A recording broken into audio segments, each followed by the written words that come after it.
Nerds, my fellow nerds, welcome back to another episode of Dama fucking Nerds. Here we are again, excited to be in it for episode 55. It is closing in, the end of 2022 is right around the corner pretty much, but we're excited to be in the studio, virtual studio again. I'm one of the hosts, MJ from Kendertainment, on the other side of the world. Hopefully next to my side of the world soon. Who knows what the future will bring, but soon. Also the host, Rod Dama. What is up, Rod? What's up, nerds? We back again. And like usual, you guys have probably clicked on a thumbnail, saw a little red face or two. You probably have a guess as to who else we got in the studio with us here. And so I'm just going to get it over with. We got the boys, the 365 boys over in Portland. The Nic Stodd and Chris June. There they are. Stoddfather, Chris Junes. What are their like nicknames? Am I missing? The list goes on. It goes. Yeah, we're gonna need a separate episode, I think. We got Pillsbury Doughboy. We got Strudel. We got Chocolate Daddy. Thick Rod. I mean, I need to make a list and a whole book at this point, So, so it is an honor to have you guys hanging out with the nerds on episode 55, and thanks to everyone for tuning in because this one's going to be a good one. If you're watching right now, you'll see everyone's got drinks, so hopefully you got a drink too, so you can enjoy this episode along with us.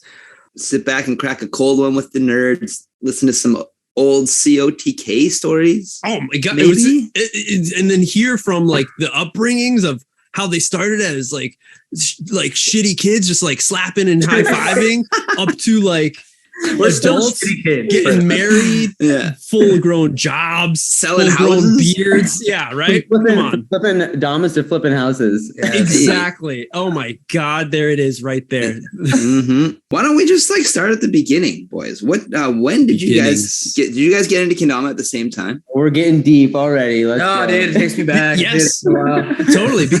And I just want to say, I don't think. Like you two, there's a lot of people who are, I guess, more active or more up to sharing stories, possibly done other podcasts like Review and stuff with Adam, where they've talked a little bit more. But I think you two, not so much, haven't heard so much of the history. No, so, we're here to enlighten and kind of fill in on everything. And, just share the roots. There may be some unknown information that people have wanted to know over the years that, it's now coming to fruition. So, as far as origin story, I started 2012 and my first glimpse of kendama was basically just like the older like people in our high school, the snowboarder skier community. As you know, that whole community with the rollerblader community, it was very popular for all of them to play kendama. And when they weren't at the mountain or when they got injured, they would just sesh kendama at their local scene. So that was the first time I was introduced to kendama. And then if people know or not, I was introduced to it with Wyatt Bray. So me and Wyatt started playing kendama together. I remember the first day we both saw it. And you guys were friends before, right? There. I guess there's even more origin story to that. We went to the same high school, me and Wyatt. And same year? Same year, same class. So it was English class freshman year. And I was in Miss Brown's class and I was sitting there in the morning and I just see this fuck walk in late to class with his skateboard, I'm like, who is this this goon, this Cartman fuck? and he sits down and what was it? I'm just sitting there in the morning, that's a new school for me. I don't really know anyone. I'm just kind of chilling in class. I take a really big yawn, and then my gum falls out of my mouth, and I take it and I put it back in my mouth, and no one else saw it except for him. And I just look over and he's just Wyatt's mouth, across the room. And ever since then, it was he would after class, I would talk to him briefly right after in the halls, and he'd be like, yo, dude, can I get a couple of dollars? I'm trying to go get a muffin or something. I would just kind of give him money here and there for him to get things at the store because of course he didn't have money, and of course he was asking me. So wait, sure, Chris, like, the persona of Wyatt was already like how everybody does the impersonation of Wyatt is like that, and you just did it just with a little bit of a high pitched voice, before hitting puberty. Was that his steez even when he was a young little dude? Oh, I mean, it's never ending, It's never ending. It's tried and true to the name, Wyatt Kennedy, Sean Spray. Get shit on. Oh my gosh, I can only imagine when we're all like grandpas. What's going to sound like. Caleb used to, or he still does to this day, but he used to keep like a quotes list of all of us, and so he would just like keep a list of running quotes that we would say during the day. And that was one of them. We slowly became friends, and kind of like started partying and whatnot. Got more into the fun activities of high school, and then kendama just kind of fell into our lives like sophomore year, like a year later. So we were already friends. And at that point, he borrowed a kendama from one of our friends for a day. And I remember it was a Red Ozora, something like that, pretty sure. And he walked up to me at the end of the day and was like, dude, like, look what I can do. And like, doing the classic, this is like the classic, story here, but doing mochi kame and like little cup taps and stuff. And yeah, from there, I don't know, just never put it down. And I kind of like honestly ended up playing with like his kendamas for the next like 4 to 6 months. And after that, I got my first one on my birthday because he told my mom to get me one like for my birthday. So honestly, it all is because of Wyatt, the reason that like I mostly play. And then we were going to like a local Portland battle, if you would say, like Portland a competition. Hosted by Nick Stodd, dude. Yep, Two Bears. Hey. He was playing before any of us, actually. Yeah. He was like one of the frontiers of like the Portland scene. For Portland. Okay. Like our first battles and like really like kind of was the first one to like really like make kendama like a meetup in Portland. No one else was doing that before him. So much but there were players, but no one was just gathering you guys and making a place. There were players for sure. At that point he had a couple like close friends and he was living in downtown, like the Pearl District area of Portland, and like really just was really about the scene. And he was very active online back when like I feel like kendama lived much more so online and it wasn't as large. Forums to use. And I think Portland kendama community was like a really big one for all the Oregon players. And so that's kind of where we talked and did stuff. The first time I went to an event was, I didn't live in Portland. I drove 3.5 hours up with like my dad and I was like 16 and like, was not the person I am today, and like went to like this like kendama battle. I had no idea what to expect. And it was cool to like meet, like I grew up in Bend, Oregon, which is a very different place than Portland. It's not like, it's not a city, it's a town, and it's a fairly like Republican kind of red state kind of town. It's Central Oregon. And, and I had no experience with the Portland scene at all until I went to this first event. I think it was a partly cloudy battle. I think the first one is what it was called, if I remember correctly. Nice. And I went with like my dad and my sisters. I was like a child. I felt like one anyway. I was like 16. I was like grommy. Yep. Didn't know anybody at all. Was doing border balances and just like kind of went there and met all these Portland kids. It's like, man, like doing border balances. Man, they're wearing really baggy clothes here. They got like jerseys. They smell like pot. My dad's like over in the corner just like shaking his head and shit. Because even back then, like Portland was a very mature scene. It kind of always has been. It was like, a bunch of like young people like in their mid to early 20s, fucking smoking cigarettes and drinking beers on the side. And listening to grunge music. But still kids were showing up kind of a little bit. And I was one of those kids at the time. And so it was kind of cool to kind of like Portland people that way. And I was like, I don't know what to expect. And then like they were really good at kendama. I just have to say, I'll never forget. I always tell them this deal. I'll never forget. I'm like, we're under this undercover. I don't remember what the fountain was, but it was somewhere downtown. And it was raining. Yeah. And I was raining, and I just see like a glimpse through the crowd, and it's like Nic Stodd and is like in his like little green windbreaker jacket. I don't know why. Just in my head, I was like, that kid looks like he looks like an alligator. I don't know why. Everyone looks like an animal. at that moment, I was like, he's just an alligator. And like, I just remember seeing him like through the glimpses of the people, just like doing a water balance. And I was like, yo, who's that kid? And I just walked out to him. I was like, yo, dude, like we just started talking and playing and shit. And wow. That was a legendary battle. Who would have known that we would have gone so far from there? Why I ended up winning best trick at that event. Nice. And I won the advanced bracket. Then you won advanced. The highest tier at the time was. It was a experience. Yeah, but nice. Yeah. So Nick, so you said, you're from Bend. Was there other kendama players as well that you were feeding off of to pretty much get that good, or you just? Yeah. So I'll explain like my origin story, I guess, because I haven't really explained that to anyone like formally before in an interview. I found kendama in Bend, Oregon in January of 2012. I was a freshman in high school at the time, which for those of you that don't know, that's ninth grade. And what happened was that for some reason there was this really big boost of like players that like the scene just kind of popped. I don't know really where it started or kind of where it began. But there was this Japanese store in town called Wabi Sabi, and they sold Japanese goods. And they also sold kendamas before, like people were really playing with them. It was more like a novelty thing. They were familiar with it. The store kind of sold them. And there was a place, even right when we started, a place to go buy them in our little town, which was really cool. That's sick. Yeah. And so they were carrying like Sunrises and like Shin Fujis and Ozoras and really bad tributes, which even back then tributes were good.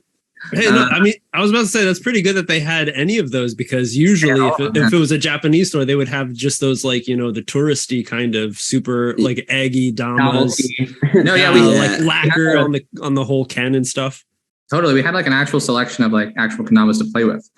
And they started to kind of like sell a little bit, and they started selling a lot. So there was this little scene in my high school, and, to be totally transparent and honest, like, it was just freshmen that started playing. I had sophomore and junior friends at the time. I was like, man, these guys are fucking nerds. I was like, that's whack. I was like, dude, this guy's, it's just so lame. Like they're playing at like lunch, and like I'm sitting here like talking about cool shit with my friends. Like that's lame.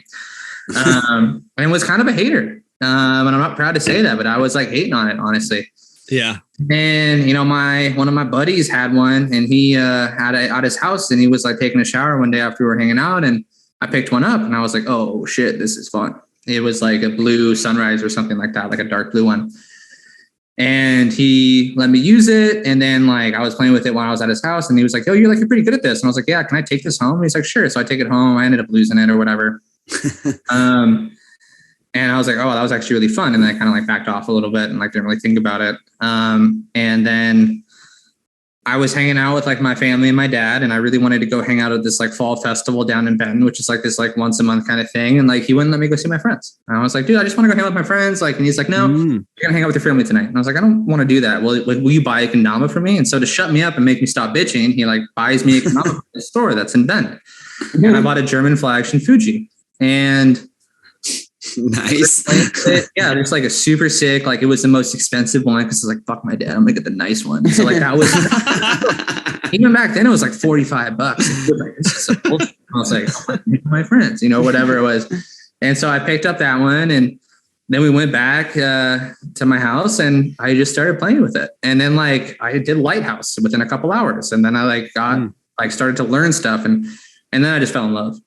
And then I just like didn't stop. And then I started to join the lunch circle every day at lunch at my high school, because everyone played every day, and I was starting to go over to the circle. It always goes down at lunch, dude. It always goes down at lunch. And to be honest, like I was really scared to go over there because there was a couple of really good players at the time named Cody and Michael. And like I was really weird back then. I was like oddly competitive with people. And I was like, I don't want to go over to the sesh until I'm good to play. And so the first time I went over into that sesh, I like got good by myself, played with absolutely nobody, like a fucking weirdo. And then one day I went up to Michael, the best guy in the school, and everyone knew he was the best. And I was like, I want to play you and Ken. Dudes in the middle of lunch, everyone, and like no one like tried to like challenge him at the time because he was so good. And it was one of those things where it was like oddly like competitive. A lot of like sports bros were playing it or whatever it was. And I went up to him. I was like, and they didn't know who I was. I was like, hey, I want to play you and Ken. And everyone was like, dude, who the fuck Did you is like this? take your glove off, fucking slap him? Yeah, I was like, true duel. I was about to spank you. You're fucking, what are you doing? And it was literally like that. It was kind of like a movie. And I was like, no, I want to play him in Ken. And I spanked him, like handed it to him, and like four tricks, just like killed him. Did like a double lighthouse flip in the game, and back then that was messed up, And yeah. And then at that point, you'd only been playing for less than 6 months. Yeah, no, I've been playing for, at that time when I went up to him, I'd only been playing like 5 weeks. Oh my God. You're busting double lighthouse flips in the game. That's one thing about Stodd that's always been a thing, is like that he was doing hard tricks really early on. Yeah, so I went up to him, and then after that, I ended up being friends with everybody. And at lunch, I started to go there every day and left my other friends in the dust. And then everyone just kind of stopped. And then me and my best friend, Nick Edmonds, at the time, just kept doing it. And like we then started filming edits, and like he was the filmer and I was the kendama player, and we both played together, but like then it turned into something else. And that's where, if you like go look up my early edits, like you'll find some pretty cutty stuff. But like Nic Stodd in high school at McDonald's drinking Mountain Dew, and I'm like 16, and and then we started making videos, and that kind of Mountain Dew with Red Bull. Mountain Dew with Red Bull. Ooh, like mixed together, or were you like double fisted? Mixed. I was drinking a whole 2 liter of Mountain Dew in about a 4-hour stretch every day. Let's go. Every day? Every day. Whoa. That's a lot of dew, but not good economics. Yeah, that's why one of the Stodd mods was like the Mountain Dew thing. Yeah. Okay. Yes. The first one. Yeah, the green. Holy shit. Yeah, that's what that is. The Mountain Dew. And I think I remember reading somewhere about that. Yeah, you did mention something about connecting with Mountain Dew. Drink. So I was drinking it every day. And even in CUDK, like that was the drink of the crew. Like we would drink Baja Blast. We were shotgunning Mountain Dews at one point. Yeah. No, I mean when again, shitty kids do stupid stuff. Like like that's when you got nothing else to do. Like I remember when I was like fucking snorting like pixie sticks. I was like, what the fuck? Like in high school. These days I'd be doing those Tide Pods, I was like that. The Tide Pods. I don't know. Cause I mean, like for me, we're talking about, your youth growing up. I'm past all of like kendama was for me when I was already like an adult, whatever, finished with all schools and whatnot. So I reminisce, I can recall hanging out at the lunchtime circles, but for my school, it was hacky sack. That was the jam. Yeah. Mine too. When I was in high school. Yeah. Right. And like, that was super fun. So I can only imagine like what it was like. And I'm sure, as kids, and if there's any kids, teenagers listening to this, like everyone has that same feeling of like, you don't want to like look stupid in front of other people. So a lot of people just decide to like, just sit back and don't do anything, kind of like be the quiet kid or sit, just not be so super active. And it's really interesting how Stodd with you, like you figured out like almost like a plan that you were going to go. Maybe you didn't even think about it at the time, but like premeditated. I was a little dude, competitive little prick, and like it was funny. Like all the people that did it at the time at the high school were like sports dudes, and I wasn't doing sports, and they were like football guys and like the popular basketball kids. And for some reason, kendama caught on with them, which is really not generally the case. It's like more of the outsider crowd, kind of loner group, and like in extreme sports kind of. My school in Bend, in little tiny Bend, Oregon, with some of weird people, I guess you could say. Like it was very fratty, and I was kind of like, "Fuck you! Like I'm not part of that group. I'm going to come over here and I'm going to show you that I'm better than you." That was my thought process. I was a kid at the time. The name for it used to be called Nic Stodd. Yeah, it's still called Nic Stodd. We used to call him. Yeah, I was that, and for many years I was more towards that side of things and was very competitive with it because I always felt like I had something to prove for some weird reason. But that was a very interesting way to kind of start. And then I went up to that Portland jam and really figured out that like it was much more community based and like everyone was just really nice. And I remember thinking like, oh, people in Portland are really cool. But he went there to shit on us. I did. But he went there to shit on us. I did. I went there to win. I told my dad, I was like, yeah, I want to go to this battle and win. And then I won the event and I was like, cool. And then I like left. But then you were like, there's something else there. And then I realized I was like, oh, wait, it's not like Ben here. Everyone's nice and like people are chill and people like are really accepting. And it's not so much of like a fratty like sports culture. It's more of like a community. Yeah. That's why I really figured out like why it was different and wanted to kind of become friends with people and do it more often with groups of people. I don't even genuinely remember like when like the transfer of like us meeting there and then us like hanging out was. I don't either. I've always thought about that. It's like, I think maybe like Wyatt hit you up or something. I don't know what it was. Yeah, I think Wyatt hit me up because Wyatt was the best one there. It was me and Wyatt in like June or whatever. We're kind of like the best ones at the time, besides Two Bears, who was hosting the battle. And I think I was the first person that Wyatt had met that was like, I was better at kendama than him at the time. I'll say that. I think you would agree with that. And like at the time there was only like everyone in Portland kind of knew each other, and I was like this random kid that kind of popped up from this little mountain town and was like, yo, I'm really good at this. And he was like, yo, I want to hang out with this kid. He was very accepting and like wanted to play with me. And I think he hit me up because my dad lived in Portland at the time. So I was it's like a 3-hour drive between the two cities. And so like I was coming up to Portland twice a month anyway. And I think he messaged me and was like, yo, like, do you want to meet up with us? I think. And yeah, something like that. Because me and Wyatt, like to kind of play off that, like, so I get my first kendama. It's a green stripe tribute. That was my first one. The big cup's like flat to this day, just because that's all I did. And from there, we would go to the park up the street from the high school, and we essentially, before we decided we wanted to make a team, like we were still playing every day, and we would almost do what you would call like almost like a football practice type of thing. Like we'd be like, yo, every Monday, Wednesday, Thursday, whatever, like we're going to go. Meeting very consistently. It's very scheduled. We had a scheduled meet thing like that we would do and go practice. And so we were taking it seriously at that point. Like we didn't know what we wanted to do out of it, but we were like, we saw videos, we saw, Turner Thorne videos, Zach Yard videos, like Jacob Foshog, all those people. WKT and videos were also a thing at that point too. Yeah. WKT, of course, got super into the edits. And then, from that point on, we were like, oh my God, like we want to be that good. It'd be so fun to be that good.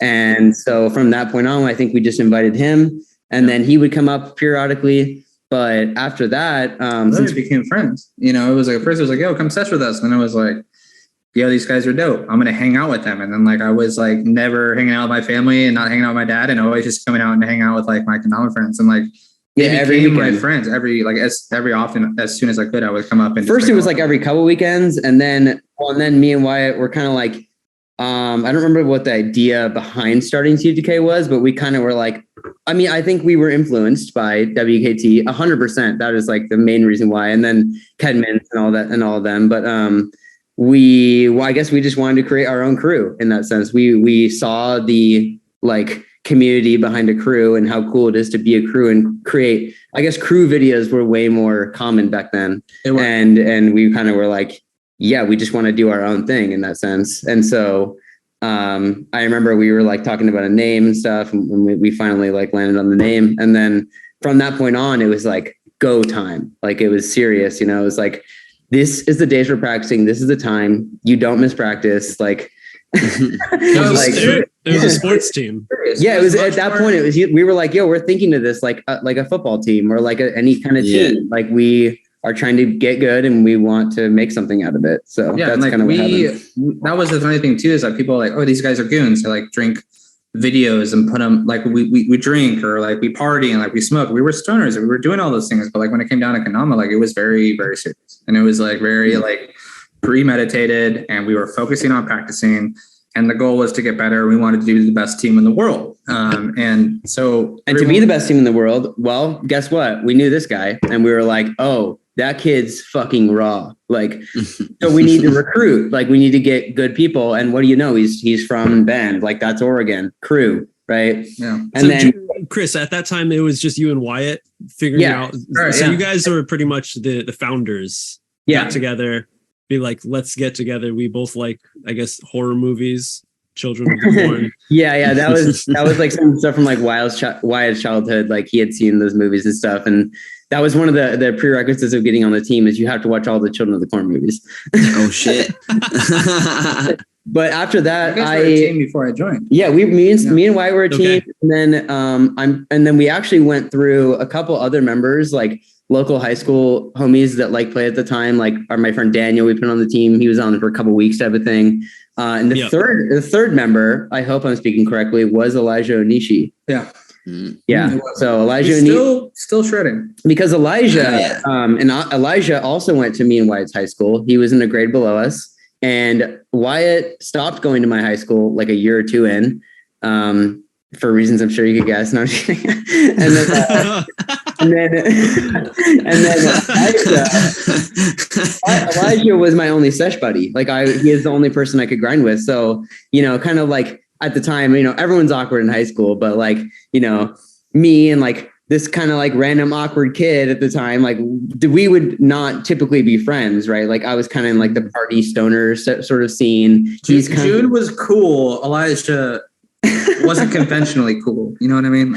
Yeah, not high school cool. Within, all of the genres that are the cliques that are made within the high school. Exactly, yeah. But through Kendama, we unite, and so that's kind of what it was. It's like me and him would just grind that's what I said earlier. It always goes down at lunch, because like every lunch period, it'd be like, yo, half circle. And then the half circle was like this little area in the back of the school, like this little half concrete circle. And like all of our friends would eat lunch and they would just like watch us like play Ken. And that's where me and Elijah really got our grind time in. And then other than that, between periods and whatever we can muster up, we had like a little sesh spot, like where we'd always be away from school, just in case, because we didn't want to get in trouble or whatever. And that's where we grind, me and him. And so me and him had our own little thing going. And then we had our team thing. And I was like, okay, well, obviously you're just going to like join the team because you're grinding with me. Like, yeah. And so that happened. And then, we picked up Stodd, and now it's a thing, because Stodd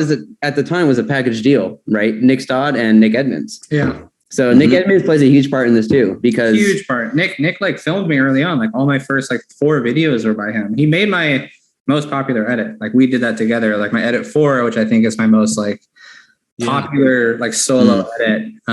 He filmed all that. He did that with me. We did that in Bend. We did a little bit in Portland and that. And like it was mostly in Bend, and like he was playing with me and like supporting me and like making me feel like I could like really like make an impact in the community. And like it was just me and him. Like, and some of like the Portland scene at the time, they had some other players to play with. We didn't have that. Everyone at our high school stopped playing. It was just me and him, like trying to like really push and like just kind of do something with it because we loved it so much. And like him filming me like allowed me to have a platform and allowed me to like have a chance to like really kind of progress. And he was the reason that pretty much got sponsored, because I could never do any of the filming stuff. I didn't have that skill. I didn't know what to do with it. Still doesn't. I still don't. Bought a camera and it's fucking gibberish to me right now. And he really helped me and like was my friend and like joined the team with me. And like we were a part of the team together for a long time. And then obviously things happened and some people drift away, but like he was like the person to kind of like support me and like make me feel like we could do it. But segue, here's where it gets real spicy. Because this is what happened next. So we have a crew. We have like a kind of tight-knit crew at this point. We're practicing hard. We are filming now. We're consistently meeting up. We're consistently progressing together, right? Mm-hmm. And then I find myself at the country fair, the Oregon Country Fair. And I'm moseying along in the fair. And, in the country fair, it's a very fluid, situation going on there. There's everything going on. There's like a juggler circle. There's, people doing the hula hoops. And then you go over here and it's a booth and there's dude playing like this lullaby, like Zelda's lullaby, like on the ocarina, and like, it's a whole experience. If you've never been to the Oregon Country Fair, you should go 100%. But don't. When you say country fair, all I can imagine is like goats petting, like goats. child's like petting zoo kind of shit. Yeah, it is a hippie fest. Well, it was line. Like that. The county fair was the one with the goats. The country fair is the one with the acid. Country fair is the one with the acid and the shrooms and all of that. You gotta get that R in the county, get her. And anything else you can imagine. But so I'm trekking along the fair. Brought my Dama. Obviously, at that point, it's just kind of like part of me. And who do I find? Just seshing with a Sweets, what is it? F3 or what was that shape called? That god awful shape. God, no, I'm just kidding. Start with an F. Yeah, Sweets had a really focus. Focus. Yeah, the Sweets focus. Yeah. With a red marble Tama. I don't know why I remember that so specifically. They used to do the marbles. But yeah, from a distance, I see Tana Hack, and so that is actually how I met Tana Hack. And at that point, I think he was already posting on like FKC. I know he was like kind of had his own little like rise in FKC at that time. I didn't know who he was though until like after I met him. But yeah, so I met Tana Hack we immediately were best friends, and we literally ended up playing kendama the rest of the entire day. I said, fuck all this, fuck everyone. And me and Tana Hack just played kendama for like the next like 8 hours. It was the greatest day ever. And then from that point, I go back to Portland, I tell them about him, and then, they see his clips online, connect 2 and 2. We got Tana Hack, right? Oh no, Tana Hack was raw as fuck. Like, if you're listening to this right now, go look up Tana Hack and watch his video. Yeah. He is the OG stall master. You still can't do his trick. Like, some legit ass homework. If you don't know Tana Hack, you must know Tana Hack. Yeah, seriously. I only learned about him from the Co days. Mm-hmm. Yep, he was on Co. Because he was, from I always say, if there's one player that I could bring back to the kendama scene, it'd be Tana Hack. Use the Dragon Balls to resurrect. Seriously. So what has happened to him? Anybody know? To be honest, what happened was, I think the dynamic of our team and the pressure that essentially we put onto people, because we were really serious and you did need to be playing kendama a lot, and the whole idea of it was to be the best team in the world, right? Like that was the like goal.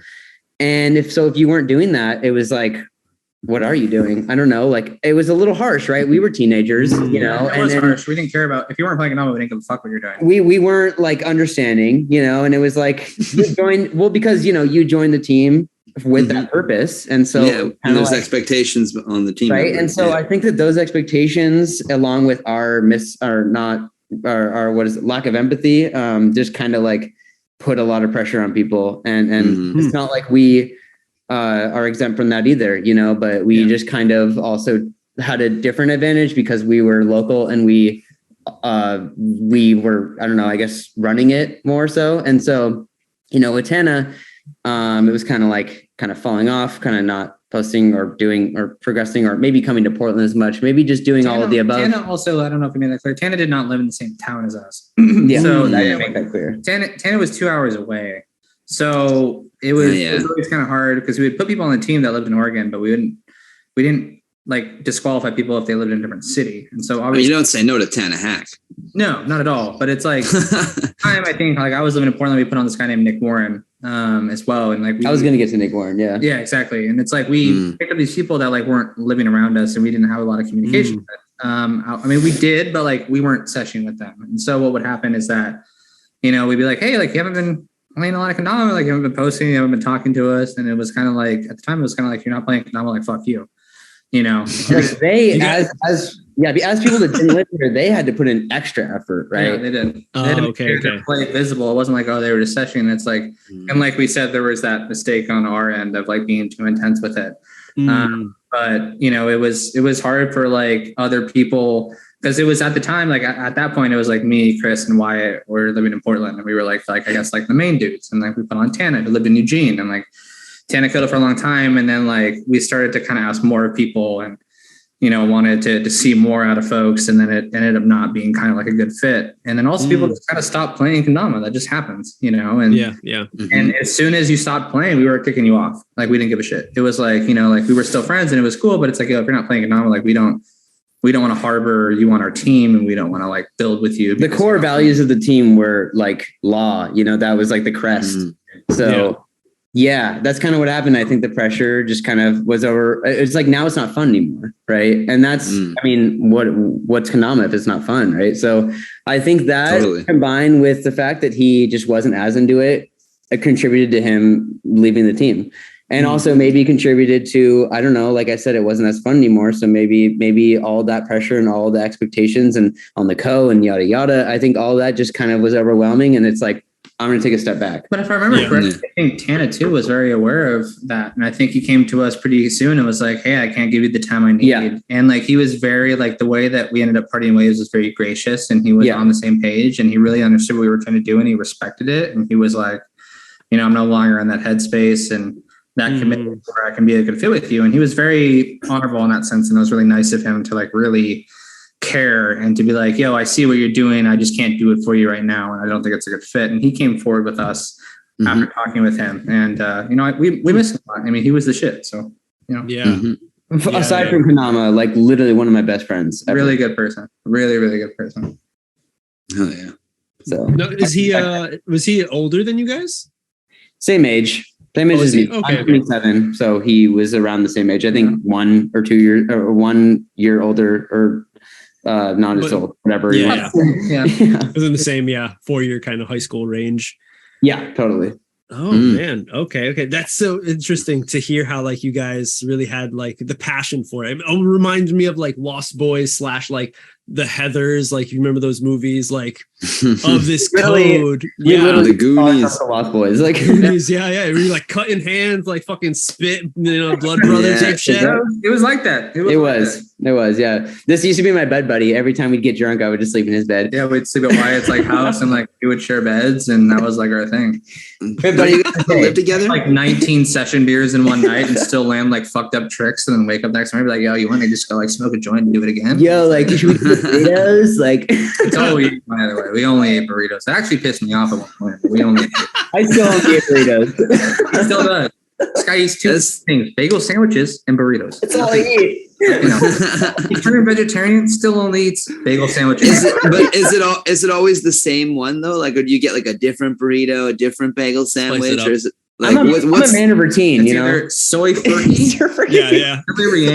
That's all you get now. Get out of here, fucking mustard over here is with this bucket of chicken. Like, you got your soy-rito, I still, I mean, little tofu burrito here and there, whatever. It's all about the sauce though. If you have the sauce, you got my heart. I mean, it's like you can have a good burrito, but if you don't got good sauce, like, I don't know, man. it's all the sauce. It's just an empty vessel. Godspeed, Godspeed. Oh man. Okay, so we have Tana Hack came in. Where does old man Nefries fit into all this? So there's like 3 eras here, right? Like I was about to say, I didn't know that there was this many people because, like, even for me, like getting into kendama, I think I was really late jumping onto the scene of anything outside of YouTube. For me, like my entrance was like a lot through like Kendama USA and WTK, like Ballard's edits, like Where We Are. And I think Stodd, you made an appearance. There's a small cameo, I think, of a young ass Stodd at the Roots tour. Oh yeah, we were there. Yeah. Okay. Oh god, I was shredding. Okay, I have to interject. This he only went there. Well, he didn't only go there, but he goes to go shit on a pro. I wanted to make sure I'd slap some people in Kent. To shit on people, right? Yeah. In classic Nic Stodd nature, goes and it's like, oh yeah, Keith Messamore is my favorite player. I can't wait to shit on him. Goes there, does a quad moon circle on him. I saw it in person, and Keith is like, dude, what? Like, he's like that Ripper kid that just comes up to you and it's like, hey, like, I'm a fan. He was like, can I play you in Ken? And just like does like a quad tap, jug down, and you're like, oh, so that's how it is. Yeah. Oh, like he wants to win. He's playing to win, like. Wow. Because at the time, Keith was like the Jesus Christ of everything that was Kendama back then. Yes. And like, to me, is still my all-time favorite player just because of what he was at the time. And like, there was like 2 years where it was like Keith up here, and then there was like everybody else. Keith. You know what I mean? Yeah, dude. Yes. He was untouchable for like a long time. And like, he was just like clearly the best player in the world by a higher margin than there's ever been like a best player. And if you know Stodd, he likes the best, LeBron James fan, Paul Macbeth fan, Nick Gallagher fan. No, stop. If it's the best, it's for him. But it's funny, like when I met Keith at like, because there was 2 Roost tours, right? There was like, goddamn fucking. There was 2 Roost tours. There was, I think, 2012 and then 2013. Which one was the best one? Well, I was better in 2013. I'm sorry, I had to. 2012 was awesome. They went to Bend at that one, in the first one, because there was a little bit of scene there, and they knew that, so they went and stopped in Bend, Oregon for 2012. And I was playing, I think, 3 months at the time, and I met Colin Sander, and that was like the moment where I was like, I love this. Like, it was like, this is so you cool. met Colin Center in 2012, not the 2013 one? Oh. Yeah, I met him at the first one because there was two. They did it back-to-back years. On the first year, they went to Bend, and I see. Okay. I'd only been playing a few months, and like Colin was doing like he was trying to lunar barrel roll, and at the time that was just like so fucked up. And that was an awesome experience. Because every Dama sucks for lunar, so obviously it's 10 times harder. Yeah, he's like playing with yeah. So it was really cool to meet all those guys. And then they did the Roost Tour next year. I think they skipped Bend, and I went out to the Portland one instead, where they did the 2013 Roost Tour, and that's where I kind of like met Keith. Keith wasn't on the first tour. It was like kind of the main Kusa pros at the time, like the Turner Thorns and stuff like that on the first one. And then I met Keith, and there was a few of the Crom guys also. Like no one really knew about Crom back then, by the way. Like for the record, like even we were all really involved in the scene. Like the Crom guys were very low key back in 2013. Like Matthias, like he had some dope tricks, and you kind of saw them ripping. Like you saw the Talk Killed Terra entry thing, and it was like, oh, totally. Like, this guy's so good. This is crazy, right? Yeah, It was about it, you know. Yeah, we weren't really familiar with like those dudes even back then. They were kind of establishing their roots. Not that like TK was like in 2013 was like top dog, like just the dude. But you know, Crom itself wasn't like a very big company, at least to us here in the United States at the time. Yeah, because they had just came over for the first time at Dama Fest in 2013, was it? So 13 is when they were on the tour with the Kusa guys, and it was okay. Yes. And for us, it was like, oh, why is Kusa fucking with the Crom guys? Because like Kusa was like the only thing that mattered back then. Yeah. You know, and it was really interesting to see those guys kind of come along, and then like you started to like kind of like that's like how Crom kind of started here. I feel like for us as players to realize like, oh, dude, these guys are fucking good. Like, you know, it was like, really good. Yeah. Pizza tossing to to tossing, turntabling, you know. And then just the flow that they had, that Denmark style is so different. Turntable, spike, around Denmark, lace. Yeah. And you know, there was European kendama for us at that time wasn't existent as far as relevance goes. Like Ken Dox was playing back then, and that was the only dude I knew at all in Europe at the time. Well, Van Reven or Ren. Oh yeah, yes, yeah, right. Jeffrey Van Rasta, But there wasn't like a big Europe scene at the time. Like now there is like a whole Europe community. Back then, like for us, we didn't really realize like what was happening over there. And these Crom guys kind of came over and were like, holy shit, like you guys are really good at kendama. And like TK has owned a company for as long as he's kind of been playing. He kind of started his company, I feel like, the first couple years, and people kind of forget that. But like TK was like, I remember being at like KWC in 2015, and he was like working and like making designs. Oh yeah, we were on the bus, and he's like on his computer, and I was like, "What you got going over? What you got going over there?" And he looks back, he's like, "And the rise of Crom in itself is a very unique and interesting story. It could be its own episode of like what Crom did, and like as like I said, as we said, like they didn't start that way, and like they ended up being the biggest company for a little bit. I feel like totally. Now I will say the Roots Tour was actually a really special event in terms of a lot of things, because that was the first time we had met all those people, right? And that was the first time Stodd had met Keith.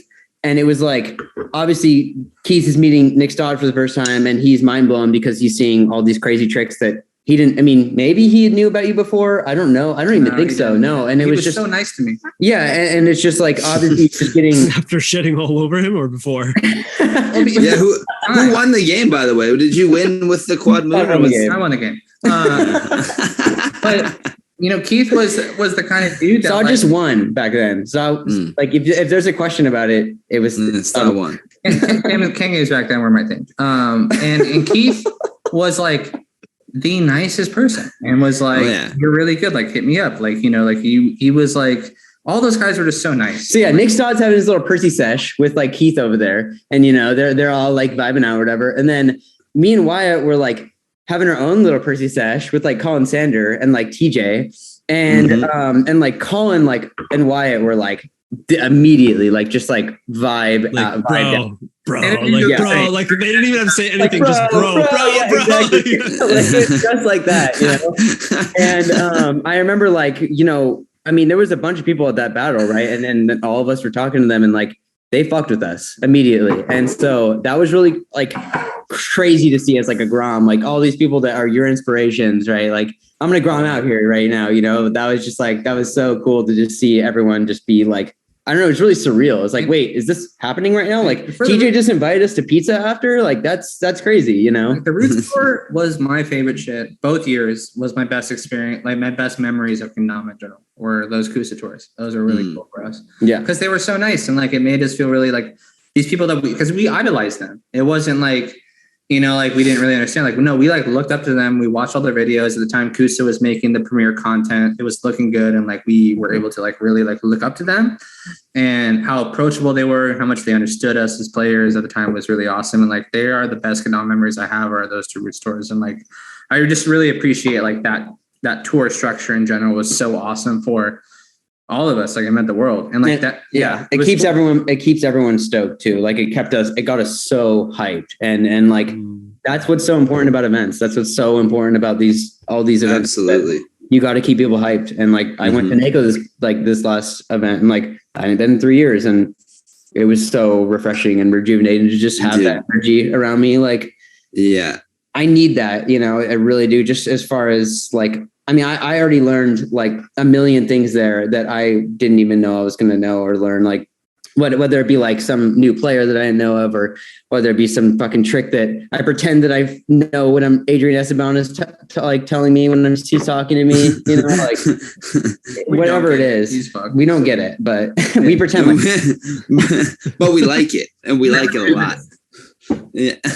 He's like, dude, like you just gotta do this, and then you know you just like wrap it around. I'm like, and then nice human being of all time. I'm sorry. Like every time I see him, I'm like, yo, like, how do you do this? Blah, blah, blah. And he tries to explain it to me, and I feel so bad for him because I'm just like, I just don't get it. I got his pictures on that goddamn wall back here, like his prints. He's like the most talented dude ever. Fuck, I love that guy. Love you, Adrian. Yeah. You're watching. Much love for Adrian. We'll watch it because you're a nerd. Totally. He is. Okay. We went off deep because I was just talking about COTK.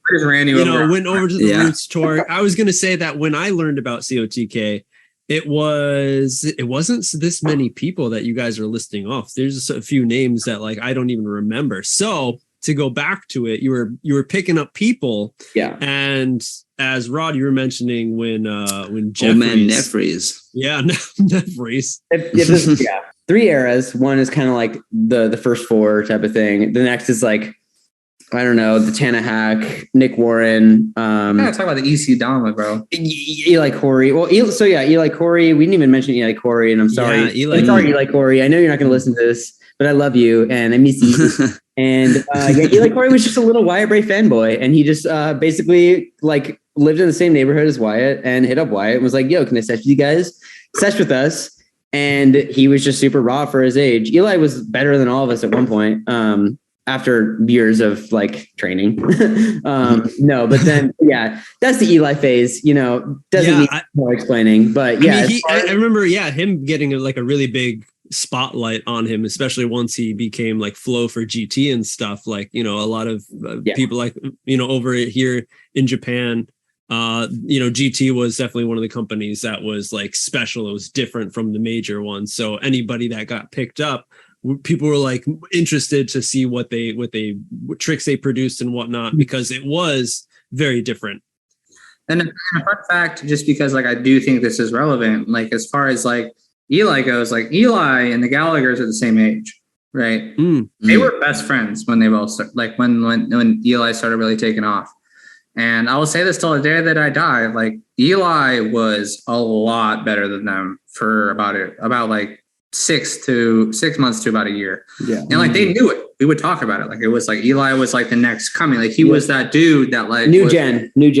Yeah. He was that dude that like had the hybrid between like what me and Wyatt were doing. And like we'd like him with this dude, and it was like, bro, the dude could like do shit that like, I mean, go look at his clips now. Like I think like one of the last clips he posted was like 1.357 sling, and it was like 2017. Like he was just like, special from the get go, and like he was like the person that was really looking forward to like really come of age and just like fucking totally take over, because he was on the track to, in my personal opinion, to like be the best player in the world without a doubt for a second there, just based on how good he was in person, what he was doing, and who he was hanging out with, and like, you know, the comparisons between like him and the Gallaghers. And they were all friends too. They were chatting every day in their group chats on Instagram and like hanging out and like really loved each other. And then like, obviously some people stopped playing. And it's just kind of funny to see like the contrast between like, that and then like where the Gallaghers are now.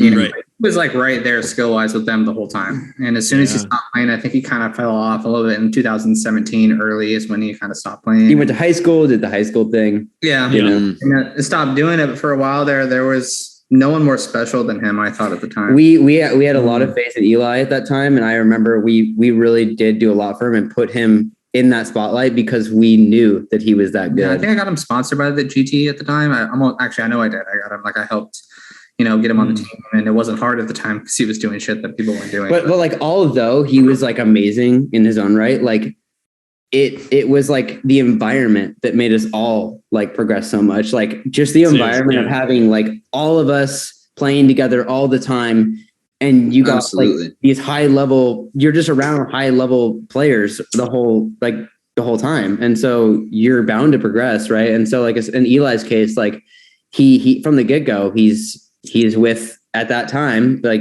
the best in Portland, and so I mean no wonder that he skyrocketed, and it was really awesome to see, and we had so much faith in him, and I still love him so much as a person, and I have no doubt that if he came back ever, he would be a fucking amazing, natural talent. He's just one of those naturals, 100% in that category of natural. That bastard, like a Sam Cannon. Back to Caleb, like Caleb came in. Was it later to 2015 and 2016 is when we started putting him on the team, and like Caleb didn't live here at all.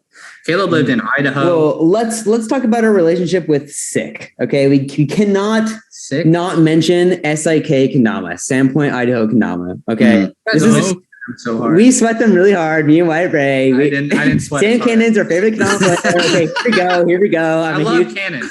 I'm a huge Sam Cannon fanboy. Everybody's favorite player is the Hag Lord at heart. Your favorite player's favorite player. Like always been Cannon. Like God, I love that guy. Anyways, and same with Grant, like Grant Ingersoll.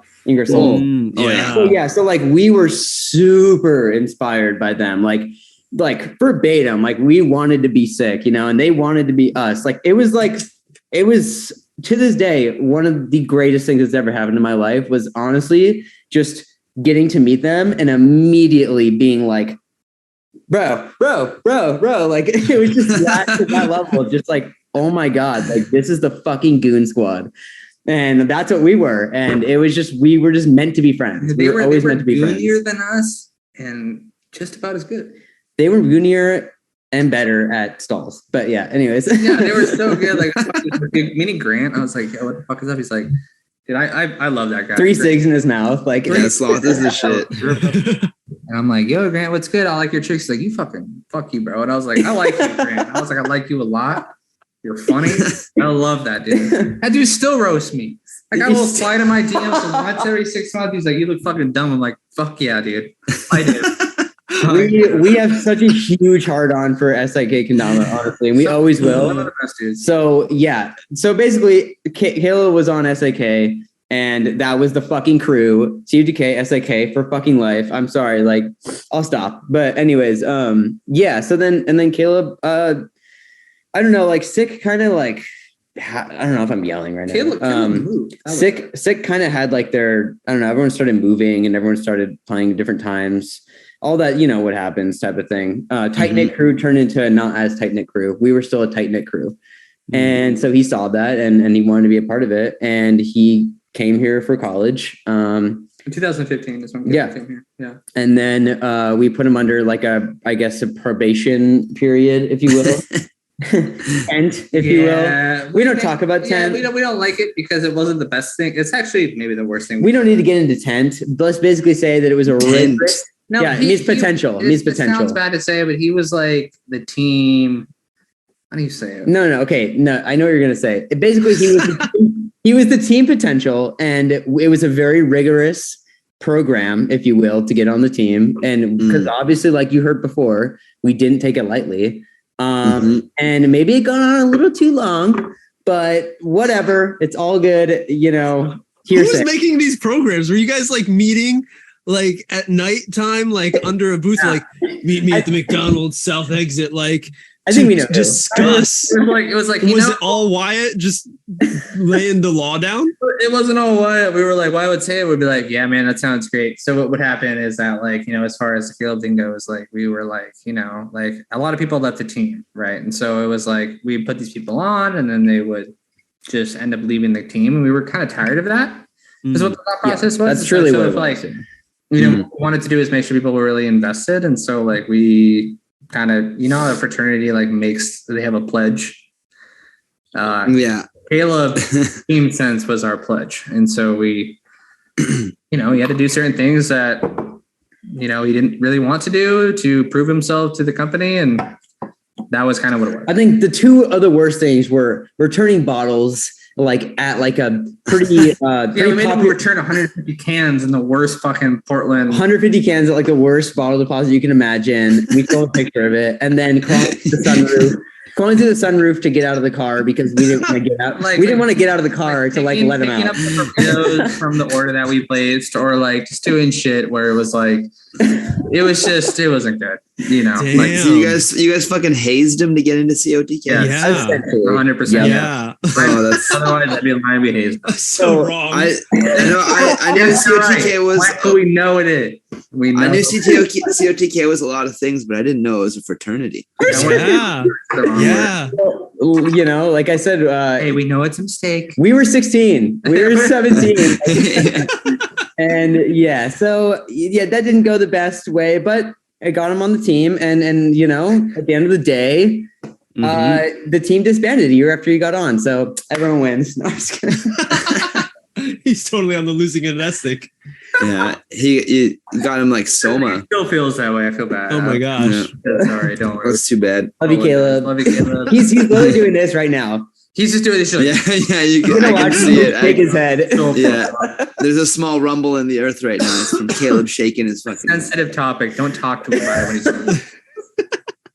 Oh man, I always remember when I first heard of COTK and just like kind of, I don't know if I had met you guys at the time or just seen videos or whatever. I think after I met you guys was when I truly had this image in my mind. But I remember seeing you guys and being like, they're from this little mountain town. I'm like, these motherfuckers are at South Park. Like, what the fuck? Like, wow, yes. Like, yeah, you two are absolutely standing Kyle. I don't know which. He was Stan. Wyatt was absolutely Carmen, and fucking there's no doubt that Caleb is Kenny. And I was also kind of Stan and also Tweak and also 3 characters at once. Yeah. But just like the main cast, like the 4 boys from South Park, like I always pictured that, and I was just like, how in the fuck does that work? It's so funny. It's great. And low key, like if you want to even know how, like this is for any person that wants to get sponsored. Like the reason that we mostly got sponsors, we were good, but like we also just went to events and just like connected and gooned out with like the companies and formed those relationships. And that's why we all ended up getting sponsored in a way, right? Like, you know, I think we had like 3 or 4 sponsors going at once. You know, you look at the videos, it's hilarious because it's like, it's like, it's, you know, all the logos that would flash at the beginning. All the logos. It's like an ode to high receipts. Let's go. Same kind of thing, right? It's like all these different goons on all these different companies, but coming together and making one. So that's why I guess the story comes to an end in like seeing like years later, like high receipts coming together, and like that is just such a insane and awesome thing to see. And I think it's super underrated right now, and it sucks for me to see because dude. High receipts is the most. I don't think. Do you guys think they're underrated? Like maybe it's because of my location. Look at their views. Look at what their videos get, and it's like, dude, they are not appreciated enough. But as well as with like, there's just a saturation of how many players that there are out there compared to like back in the day. They also kind of. I feel like they have a big impact. That's a big factor because they kind of did the reverse of you guys, where they were sponsored and then they got together.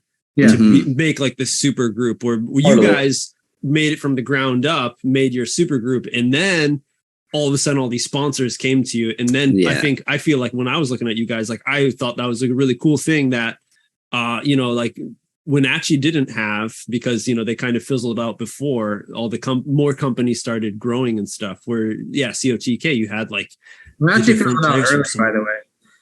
Yeah. Yeah, they did. They fizzled out very early. I think some of these teams of what happened, not to cut you off, but like they fizzled out really quick right after like their second video premiere. That was the last thing they did. Right. Yeah. I think like before all of them, like when they left for college, I feel like. Yeah, that's what happened. But yeah, to see all you guys from different companies. Now, were you all getting sponsored at the same time? Who was the first to get sponsored? How did it feel? Were the others in the group like, damn, did that light a fire to be like, oh, now I'm going to connect, possibly get on this team or somewhere else? Totally. Yeah. So the first person to get sponsored, I believe was it Wyatt? No, I think he was the last. No, because I was on Co. Stodd. No, he was the last. Yeah, I guess you don't know. What about it might have been me. See, apparently we don't know, honestly. How many of you were vicinity? How many of you were on Clack? Oh God. Because like Rod pulling out the Nardwar fucking shit. I mean, you want to talk about being sponsored, buddy. I remember, I saw some sponsor me videos for sure. I don't remember who was actually on the team. Okay. You're gonna have to refresh my memory. Team, okay. Yeah. Team, well, gonna leave out names that I don't remember, but the Clack team was me, Wyatt, Nick Utralde, Two Bears, and Nick Gallagher. And then other than that, Tana Hack, I think was also okay. He was on Clack, and then some other people. There was a few. I can't remember who, but I know there's a few. Who else, and I'm sorry if I'm forgetting you. So who's Clack for the people who don't know? Clack and Dama was a company run by a name that I do not wish to disclose because I do not, abide by the values. But yeah, it was a dope company. It was I don't wish to. It was okay, fine, whatever. It was Kevin Markey, and he did like really custom, like he did like really custom. Actually, low key, maybe the best. Like, okay, I better watch what I'm saying, but like at the time, the best like custom painter. Like you could literally ask. There is this exists. You could ask for a vagina on your kendama, and he would do it. And like he did a lot of intricate designs. That was his safety antagonist was really good at the time too. All of it was really good, and the products were fire, and so that's kind of what it was. And he had a sponsorship, contest as they did back in the day. That's all the way you got sponsored. I missed those contests, by the way. They were dude running right now. Sweets. I was gonna say Sweets. Yep. Which is getting slept Crazy. on. But yeah. So that's what happened. And me and Wyatt went for it. I mean, obviously, we were grinding at the time. And I'm pretty sure that was like 2013. That was like a year into playing. I remember in my Clack entry, like I lost the audio for one of my clips. And as I like went for a down spec, I like separately recorded like a spike noise so that I could get the noise. And it's like not synced well. So it goes ching. That was the type of editing and the type of things we were dealing with back then. That's awesome. Yeah, but that was the first sponsor, and that's a good point, Rod, because that was before Kusa, that was before all these things, that was before even us being a premier super squad or whatever, So you're talking about our origins, like truly. Oh yeah, and then after. And then after that, I all I know is I got on Konamiko because I knew the guys at Co from like throughout events and stuff. But the thing that really got me onto Konamiko was releasing CJ and CJ, which is an edit that me and Caleb Jeffries released. Yes. In 2014.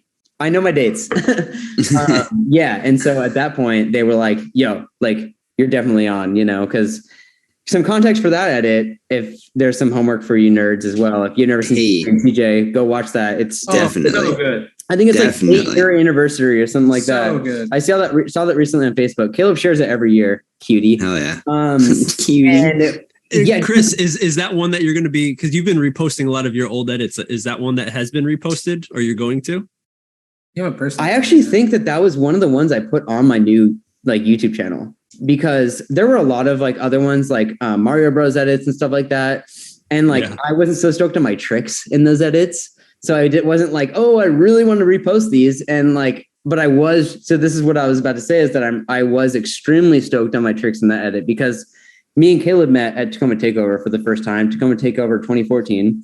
And we looked the exact same at the time as far as the hair wise. Like my hair hasn't changed. His has a bit. Caleb used to have. So his girlfriend at the time actually walked up behind me and hugged me because she thought I was him at the event.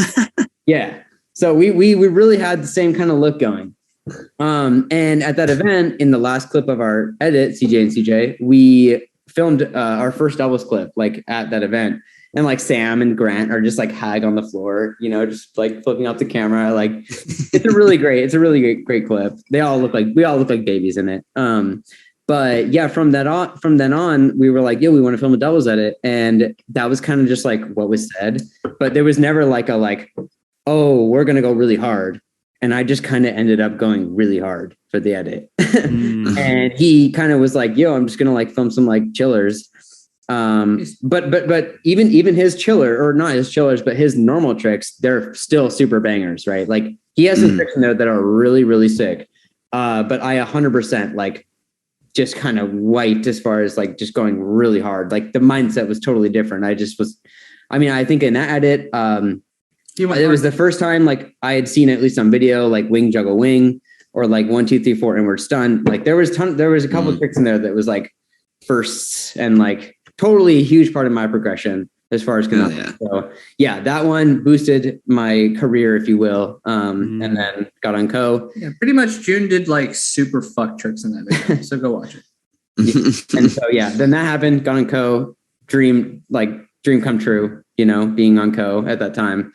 And that was just the best squad, right? It's just like the goons, the misfits, but they're also the best. They were the best. And they are, go look at the results. The numbers will tell you themselves, you know? And so it was just the most premier experience and squad to be on. And it was just the most, I don't know, like almost like genuine kendama experience I've ever had. It was just the most love, you know, that I've ever experienced. I mean, you know, you see little spurts here and there of everyone being so supportive, especially nowadays. Like everyone, like one thing I really like about nowadays is that everyone loves every trick. I mean, as far as like oldies, like sometimes people are like, oh, you know, maybe I don't like a bungee or something like that, but I get it. I personally love every single kendama trick ever. Like I will just watch any trick because I just love the toy, right? I love watching it. And so like, I think that I don't know where I was going with that, but yeah, it's really cool having everyone be so supportive nowadays. But yeah, as far as back then, it was like,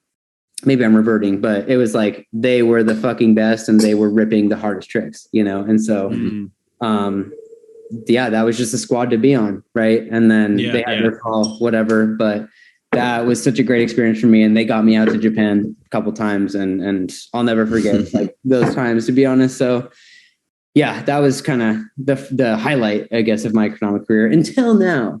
Right. Oh man, there's more to be had into this future. So was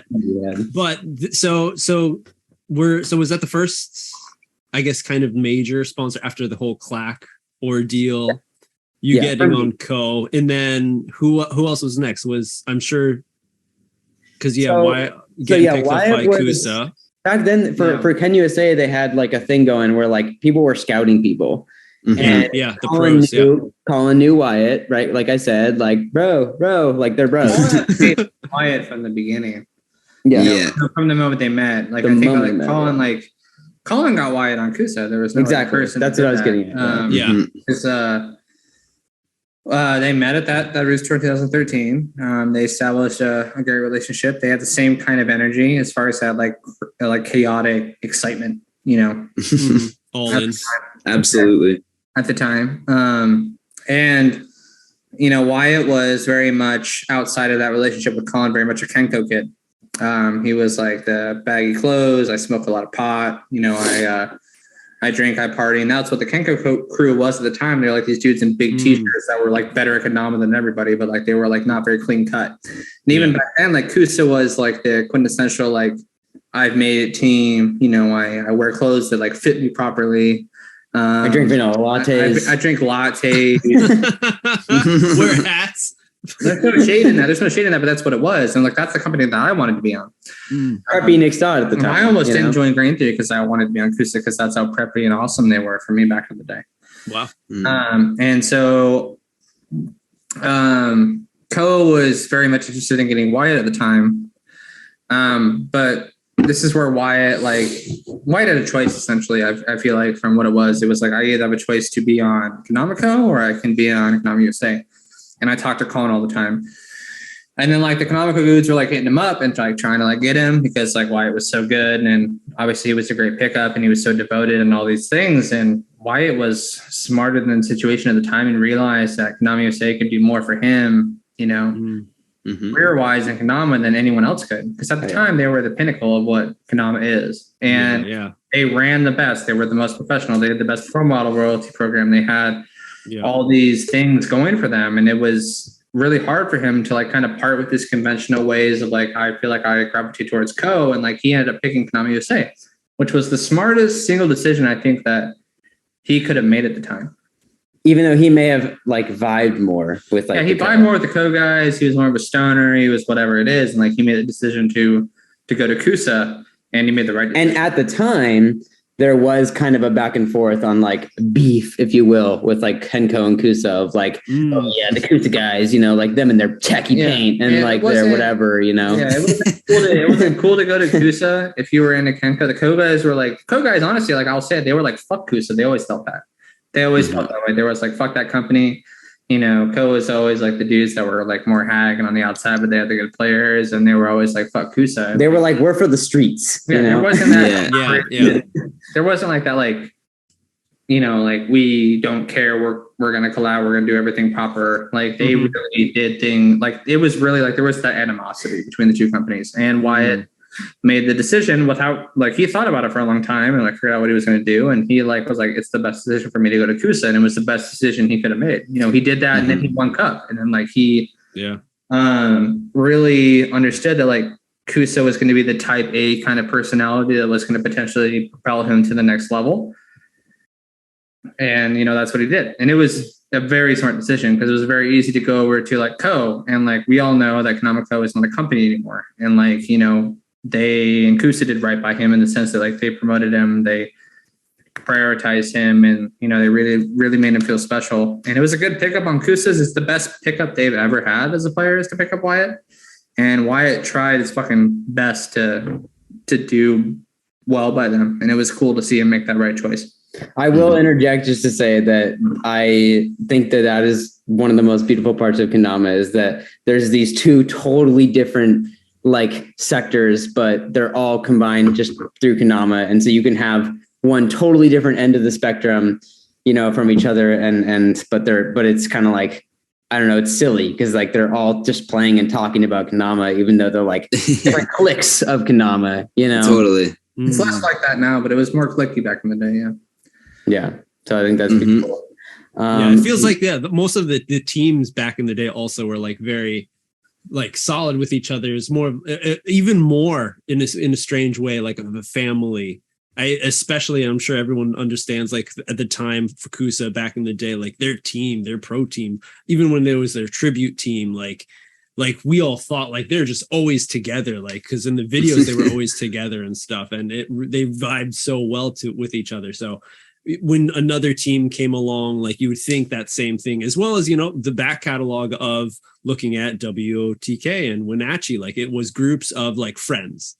So I feel like that's how it was, where now like we kind of see like even me, like, you know, watching the most recent like Kusa summer team edit, there was like, oh, I forgot that dude was on the team. Oh yeah. Totally. Like, you know, which is it's totally fine because it's just evolved into that where they're picking up players where maybe you don't know about them because it's not like you knew about them because they're on the team, but they're people that have grown on their own, and then the team would pick them up or a company would pick them up.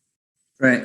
Yeah. So it's a different that comparison, you know, based like the old school comparison of these tight knit teams compared to nowadays, where it's just like, I mean, especially in the last couple of months, players are just jumping ship immediately. So it seems to be very, very common. And I actually saw recently on one of your kendertainment things is that like, maybe that's also a cultural thing, you know, maybe in North America, that's way more kind of common is to kind of like be jumping ship and whatnot. And then Japan, it's kind of frowned upon maybe to like switch companies or look like you aren't loyal, right? So right, exactly. So it's a different vibe, but I think it's in the US, it's more like you're taking care of yourself, and that's how we're all brought up to North America, like take care of yourself and then help each other. And in Japan, it's like you take care of the company that is supporting you, kind of shit. Right. So that's how I kind of saw that. But where the hell were we? COTK. Everyone getting on Team Stodd. How'd you get on GT? Oh, dude, I was different. Like it's funny. It's like he's so cute. Just look at him. He's just smiling. So as far as it's funny because piece of shit. In my phone, he's strudel, just like a toaster strudel. He's just a hater. And he's mean to me. He's just a sweet little like pastry, Yeah. I got on. I wanted to be on Kusa. That was like my first and foremost goal as a player, was to be on Konami USA. That's the only thing I wanted. And I can't remember who hit me up, if it was Jake or Matt. And they were like, they pretty much like offered me a spot. And at first I was like, nah, fuck that. I want Kusa. Because at the time, like I said, like Kusa was like what I wanted to do. QT wasn't as big either. They weren't as big. They were like a very niche and specific company. Like they were like awesome, but they weren't like Konami USA. Prestigious. Yeah, they were prestigious. Right, and like Kusa at the time was like the biggest company, and that's kind of what I wanted. And I feel like I had the skill to kind of be on that company if I wanted to. They hit me up. Jake and Matt hit me up. I can't remember which one. And, they were like, we want to sponsor you. And I hadn't played with any Grand Theories at the time, because when Grand Theory first announced, like, it was very expensive to buy their kendamas. It was they were the first ones to make boutique. They sold out in like 2 minutes, not even seconds. They were super big deal. Like it was very like high end kendama, and they were the first people to make high end kendamas, for the record, without a doubt. Not handmade. Alex was Alex was hand turning stuff. Since I can remember, but like Green Theory was the first one to put in production like a higher end, like make less kind of product. Well, they did like the American made stuff, so it was like right, and they were the first ones to do that. There was no other company before them that like figured out a way, and like Jake and Matt are like pioneers in that sense, and and the god tier marketing. And at the time, like the marketing is ridiculous. Like they were like awesome, and at the time, like back then, like the GT shape was like so good, it was considered cheating. Right. Cheater Dama training wheels. Yeah. So because it moved so well and it was so balanced, and there was never any of that like overseas manufacturing and inconsistencies that you would see with other kendamas. That's what it came with sour mash paint. So I mean, those hickories. Yeah. Yeah. They came with mash paint. They were just like so balanced, and they were just seen as like, I guess cheater kendamas to those of us that are immature. To the haters. Yeah. We should be like, yo, how are those training wheels? Yo, sick lunar flip, dude. We were so toxic. Like, toxic group. But I think it was co-kids. Exactly. Co-kids like, do you want my shitty stripes in? It's $17 online. Fuck you guys. And so they hit me up, and I was like, nah, I'm cool. And then I think Wyatt was the one that kind of convinced me to like really think about it. And he was like, yo, like, they're a growing company, like they have a really good shape. You love to do lunars and lighthouses, and their kendama is great for that. And at the time, because of the raw ash, but their shape is really good for lunars and the houses at the time. And those were the tricks that I was like really in love with, still am. And it just kind of made sense for me I could either wait for Kusa to hit me up and be like, yo, which they would have hit me up. They would have sponsored me, no doubt. I mean, we don't know, but no, I mean, I know they would have hit me up at the time. But I mean, this was early 2014. Fuck you. They would have. Like, come on, guys. They would have. They would have. Who won that Ken game? Stodd. Yeah, exactly. Stodd. Yeah. They would not. Keith who? Anyway. I could either wait for them to like hit me up and give me a good offer, or I could like I got hit up by them like, yo, we'll give you a signature mod. That's what the Mountain Dew mod was when I first started. They're like, we'll fly you to San Francisco. Like, Jake and Matt have always been players before that, and they were really understanding of like what players wanted, and like they hit me up, and like it just made a lot of sense. And why I was like, yo, you should just fucking do it. And I was like, you know what, like I'll do it. And then like I joined them, and then like that was the best decision I've ever made in Kendama was join Green Theory. And you didn't even know at the time. I didn't know it. Like I became like their player for many years. I became the dude that they would travel around. I was like their premier dude. I was one of the best players in the world, and I was lucky to be with them. They were lucky to have me. And it was like this very like mutual relationship. And, they really understood what it would take to get me to the next level. They started sending me to World Cup immediately. They started like really investing in my travel and my pro models. And, they fucking hit the ground running, and like, it was the best and smartest thing I've ever could have done. Like those dudes are like, like people like leave companies and like they make these public posts about like, I'm really happy or whatever. And they don't fucking mean it. Like Jake and Matt are like the best dudes, and like, I wish nothing but success for them and their company. They've always treated me right. They've always been open. I could always call those dudes when I wasn't feeling it or when I wasn't active or whatever. And like, they really understood. And like joining those two guys and like really made me like believe in Kendama. They are special. And like, they're special and like, they're talented and like, they deserve all the success that they get. Like, that's a really good company run by people that like have families and really fucking give a shit about this thing. And like, that was such a good decision by me to not go with someone else over them. And so I'm really happy about that. And did you join GT with the other prospects with Ionetter and Two Bears at the same time? Right. Cause I remember those, if I remember correctly, because it gets the blurry, models came out together. I joined after those two. They joined before I did, if I remember correctly. But there was some like release that you guys all had together. We all had the same like release of like everything, like the Two Bears, the Ionetter, and the Prospect mods came out, and that was a big deal. And like I joined the team like after them, but like we all released at the same time. So, but it was so hyped that it can seem like it was all at the same time. Yeah, it wasn't. Like I joined after them too. And then you were the first to become pro. It was because I remember maybe it was also, them giving you the tools to help guide you or to put you to a better place in your playing. But it seemed like you were a lot more active than the other two prospects. Oh yeah, no. I feel like at that point, he was deep in the Sea of Decay as well. I was deep. Okay, that's I was more devoted than anybody. I was working a few hours a week at a pizza restaurant and just like really playing Kendama. And they understood, like, I mean, my skill level at the time was, I'm not trying to be asshole-ish, but like my skill level was always higher than those on the team at that particular time. Okay, now clip this and then put this next to this Vulcan entry. Vulcan. the same thing 10 years ago. I'm sorry, I had to. That's one of my favorite videos of all time. He's like, I'm Nic Stodd, and I played a very high level. Yo, I knew I should have done this interview solo. Anyway. I had to. Jake and Matt were very smart people and thought about their company in the long term, and they understood that I was like really invested and was doing a good job for them. You were Nick God, okay? That's what we used to call you. God damn it.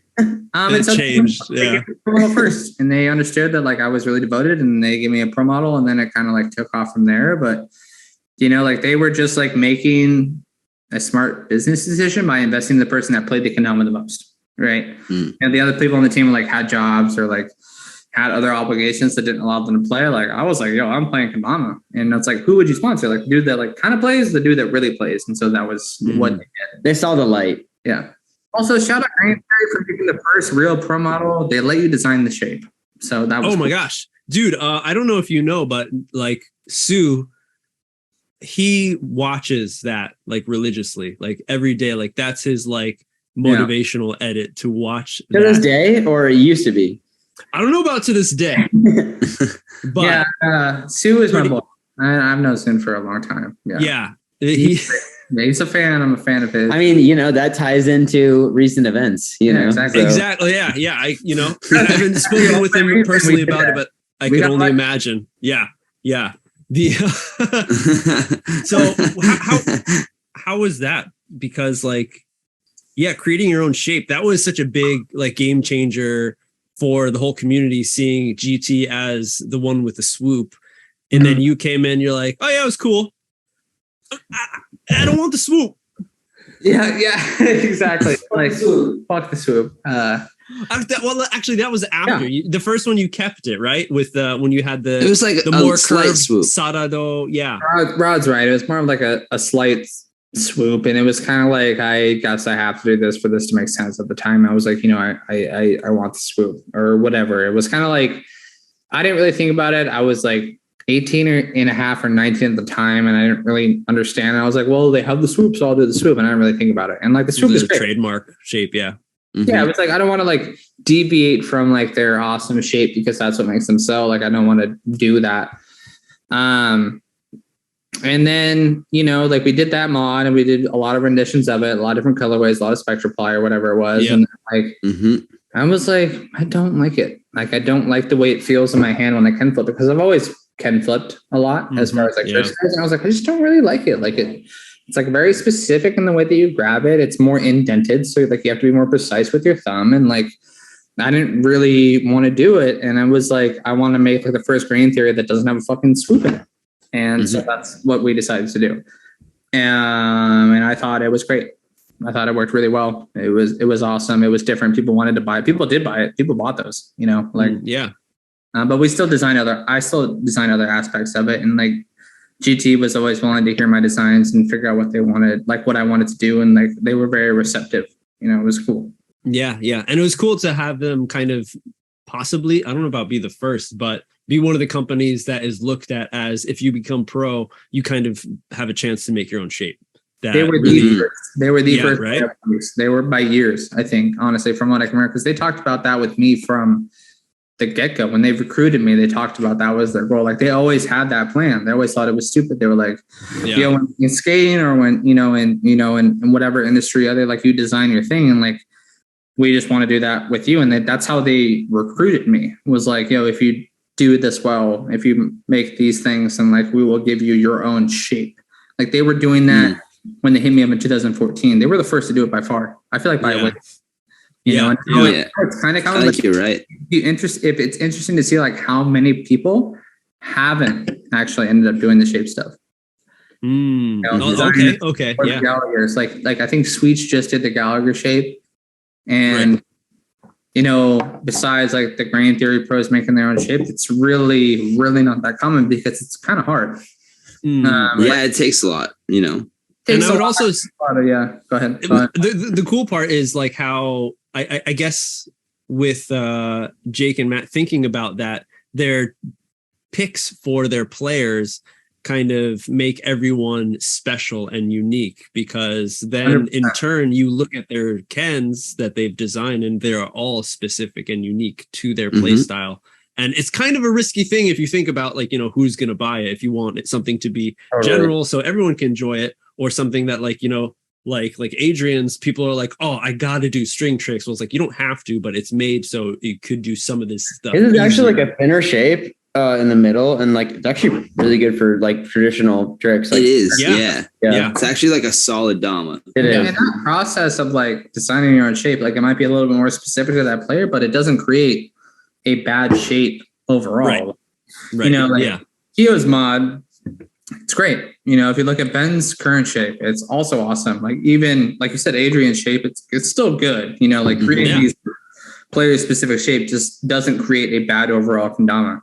And I think that like the grain theory team understood, like, that people are still going to make a good shape. It's just like, who's going to really want to buy it?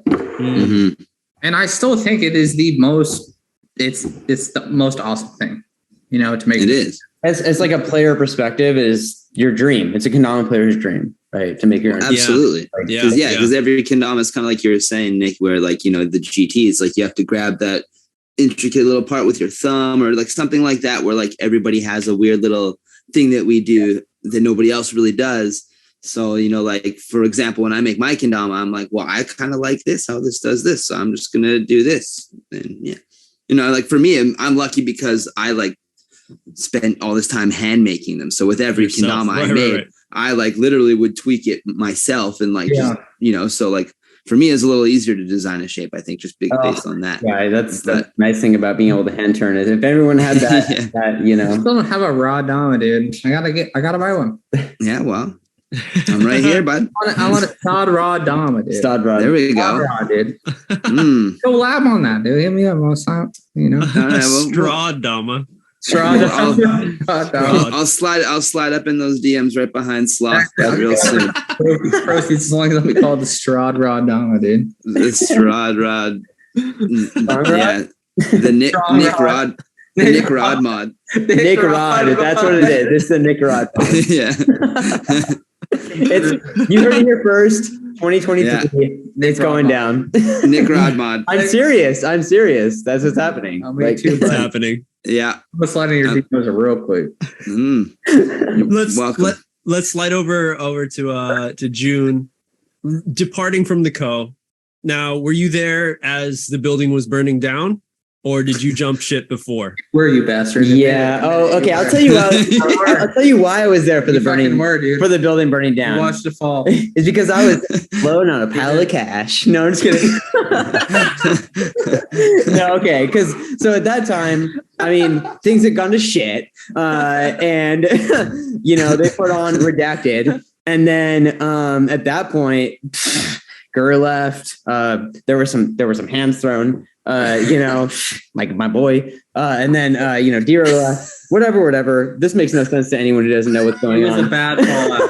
But basically, I was in Japan during this thing, during this whole falling out, like the main falling out.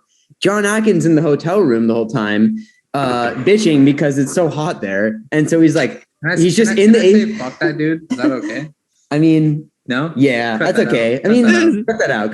Whatever. Anyways, you don't have to cut that out because it's like partially true, but you like don't say it, but it's also true. Guy. Okay. Anyways, yeah. So you know, for the nerds that know. But this is my John Atkins impression because I just do this. Dude, it's so fucking hot. Like that's all it was. Like the whole time. He's a weather asshole. He's like, I didn't know it's gonna be this hot. I'm like, it's Japan in the summer, man. It's hot. Like we all know. Did you watch any of the other like Kusa KWC videos? Like everyone's sweating like crazy. So yeah, we all know where John Atkins was, and it was in the hotel room. But yeah, he was on FKC the entire time. He was on FKC the whole time, just like trying to like stop the flood of just like hate, and like obviously there was a huge flood of hate because.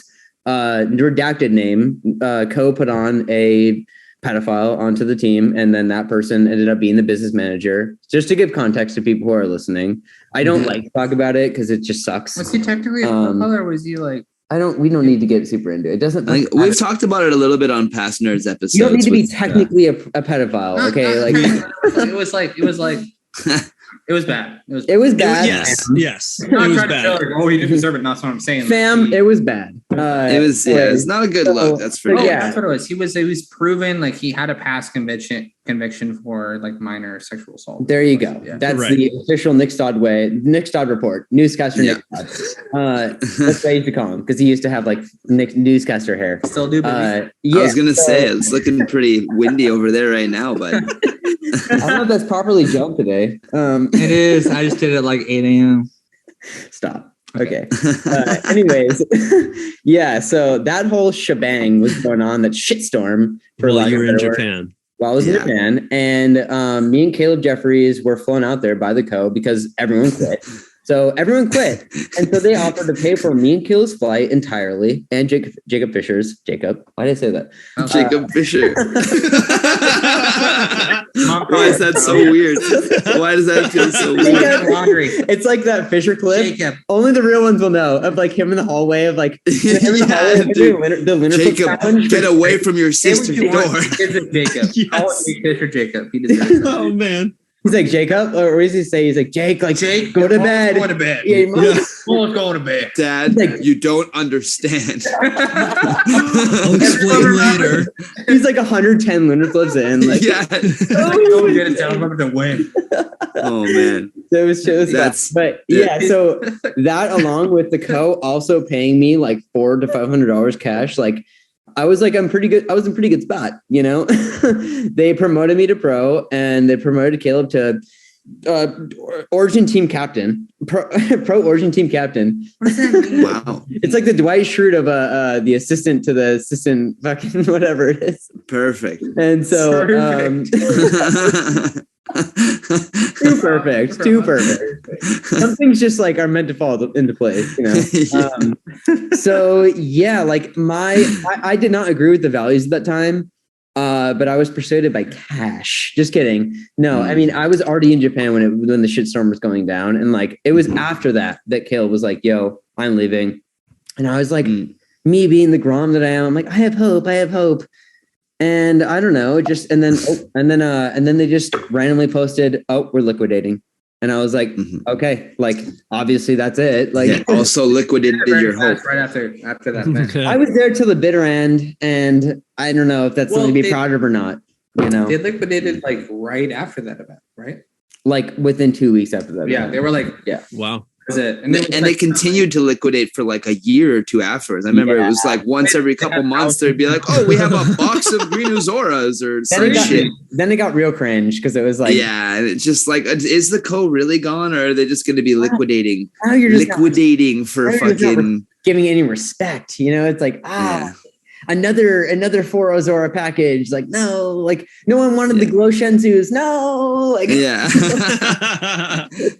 So yeah, that happened, and then I didn't play for anyone for about a year because I don't know, years fly by at this point, dude. Come on. And so I was like, oh, before I know it, you know, actually I don't think anyone knows this, but Matt Rice hit me up and was like, yo, like, do you want to be on deal with it? And at the time, I didn't see why not. I hate paying for Damas. It sucks paying for Kenamas. Like seriously, it sucks. I don't miss that. You know, like it really does. Like, why do you think I started a company? I'm not trying to pay for Damas. Like that was your only way to get back to it. Yeah, exactly. So yeah, like deal with the hit me up. I was on them for like a month. He had said, he said, yo, I can't promise you your own shape, but like, you know, I can give you Damas. And I was like, word, like that's good enough for me.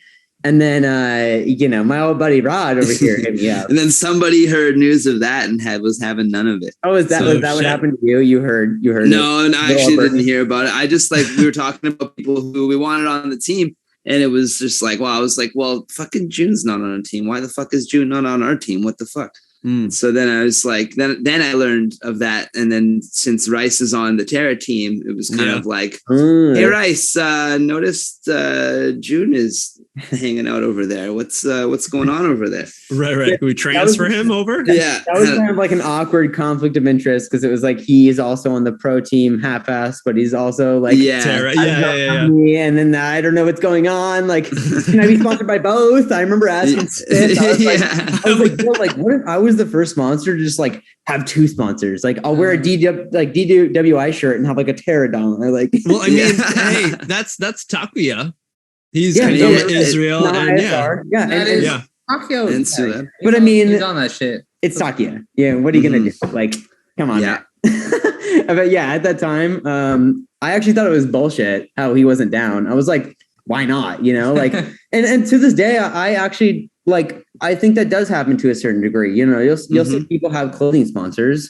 You'll see in skating, that's kind of how I relate to. It was like people have truck sponsors, people have decks, like board sponsors, shoe sponsors. Sponsors. Yeah, exactly. So I was like, whatever, like, why don't we just do that? And then whatever, the incentive was, oh, you'll get your own shape. Didn't happen for 2 years. But yeah, anyways. So then, you know, got on Terra and, you know, end of story. Yeah. That was so fast. Are you kidding me? Terra, yes. You got, you know, with Terra, for those who know, you got to work on that Smith time. So I've learned about.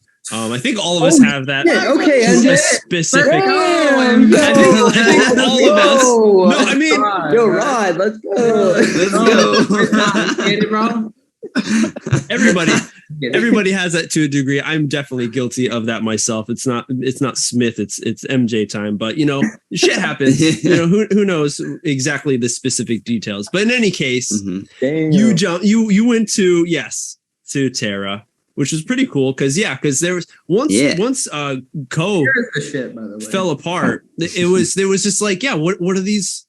Who's gonna pick up the kids that are running around? Fucking Totally, who's the ambulance gonna be picking up all these pros? I mean, someone finally got Elijah Lane. Like, yeah, right. Yes.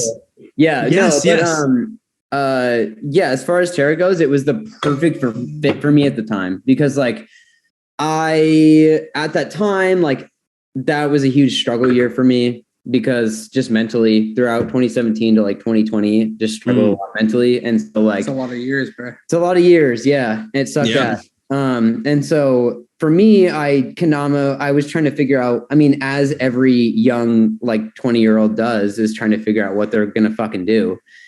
And so, I moved to San Diego for a couple months and seshed with Flags, my boy, TJ. That's just like giving him shit. But yeah, no, I love that guy. And so, seshed with him and D Westy for a couple months, and then I realized that wasn't for me. This is getting off track. It's not my kendama career, but essentially, I kind of was in like a hiatus of my kendama life for a while. And to be honest, I genuinely don't think that I progressed in kendama any of those years. Like I like to say that I actually started like getting good like only 2 years ago, because that's when shapes started to get really good. And free, and kendama started to get easy, fun. I was like, cool. I don't have to try as hard. I played for this long. I don't need to try as hard. I don't want to try. I've earned this. I earned it. If it's not good out of the package, I don't want it.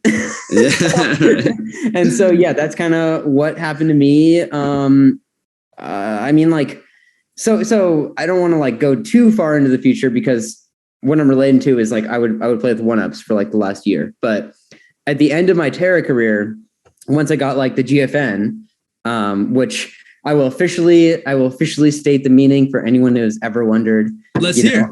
I made the shape and I made it, and I remember going out to play Ken with Steph Lucier and like a couple other people at Lucier at Van Jam, and I was just slapping loons, and I felt bad because it was so easy, because the shape was it was too easy on that Dama. And so like I would land it, I'd be like, get fucked, nerd. Like I'd be like, get fucked, nerd. Like, I'm sorry.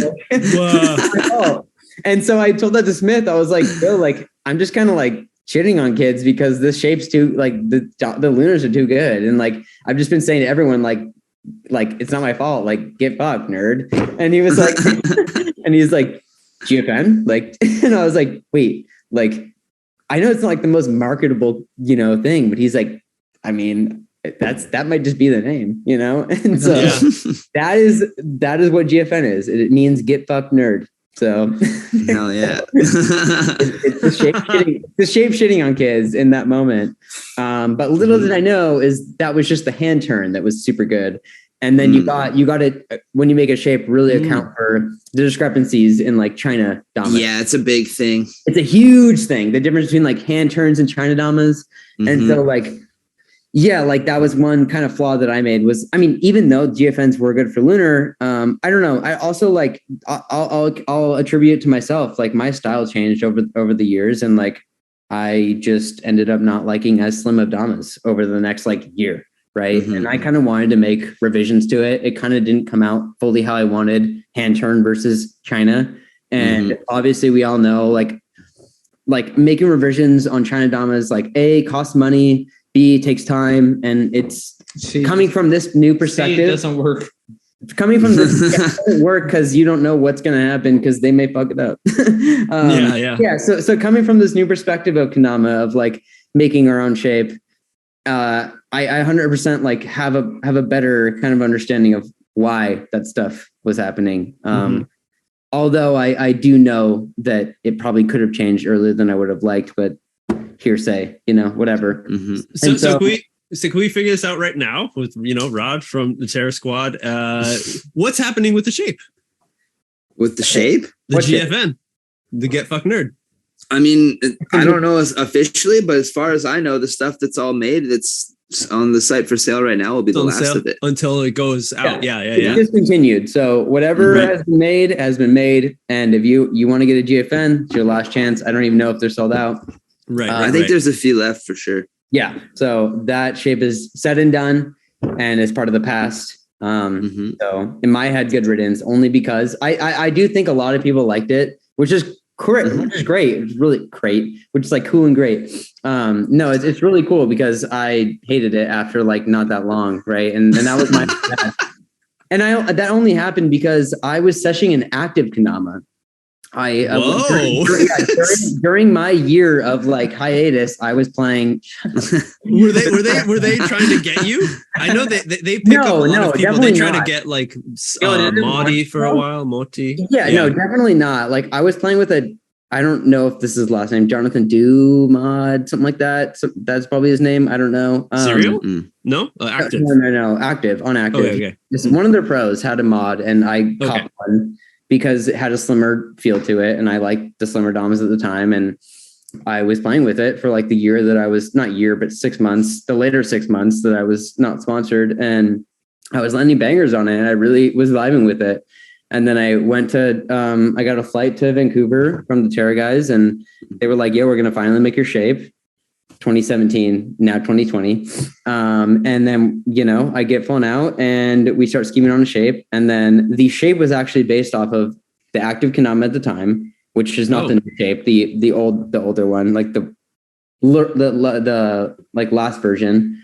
That and a KC winner, because KC winners used to be good. Wait, wasn't it a battle? Wow. A battle KC winner? The KC winner and battle were two different things. There's KC winner, and then KCN was what made battles. Okay, but everyone had the fucking inner ring, bro. It was the battle. It was the battle. Todd would know because he was there. So yeah, whatever. It was a battle, motherfucker. There was no winner to it. It was a battle. He's like, I got the smarts on with the hoodie. I know what's up. Yeah, I'll take the hood off if it needs it. Fucking flame blast. So there was no connection to the what was it? Give a Dama? Oh, like the one that passed around the world? The Lunatag one. The Lunatag. Give it, because for me that was a little similar when I put that in my hands. Really? Okay. Just because it was like, lunars. The Lunar Dama, Lord. Because it's kind of skinnier. That's funny you said that, because that Dama back in the day was so cheater. Nowadays it's like a normal Dama.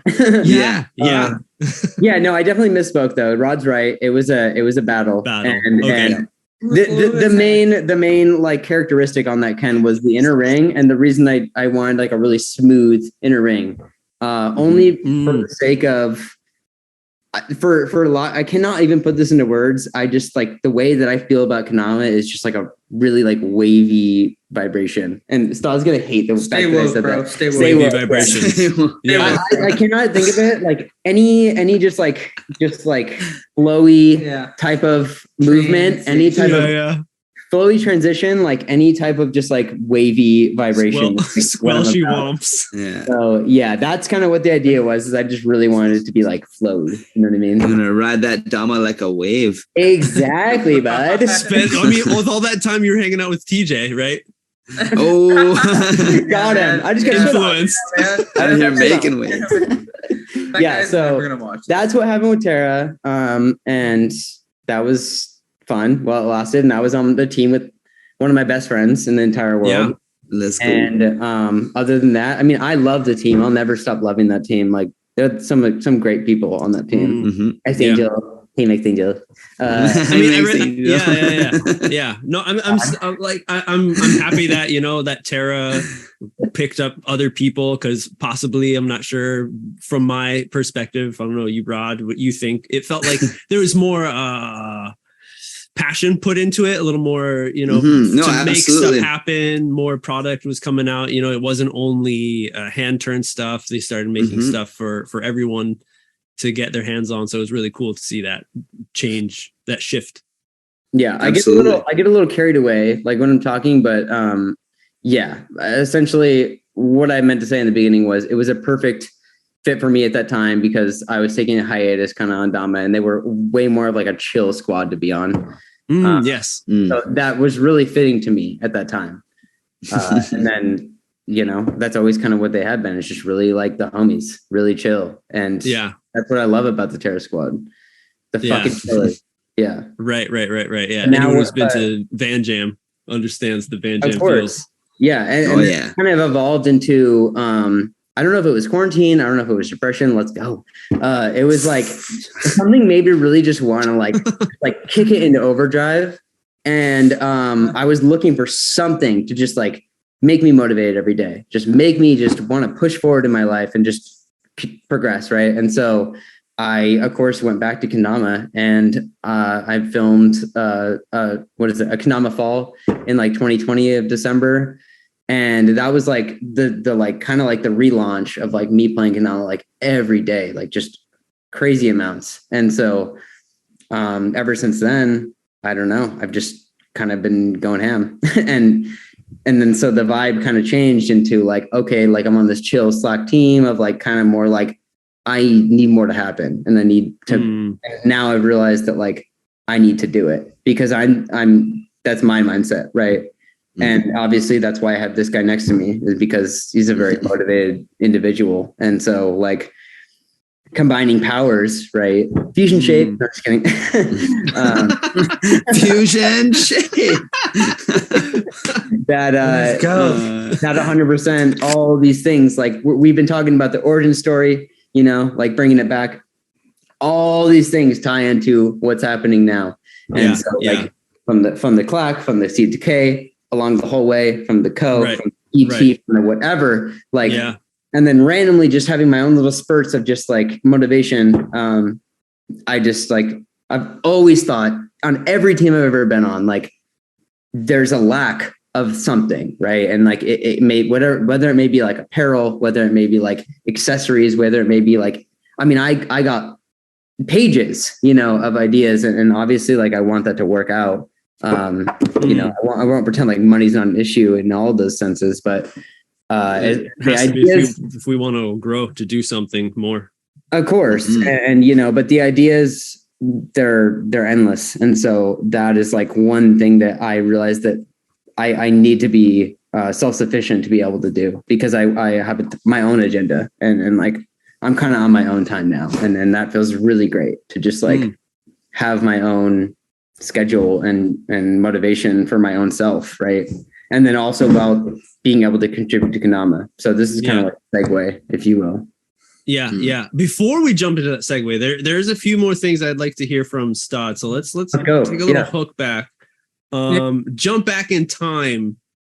We just towards the beginning we heard, Stodd, how you were very well, you liked winning. You wanted to win. You wanted to be on top. You wanted to be best of the best. He was hungry. The times that we've met was at Catch and Flow in Tokyo. Probably the second, third.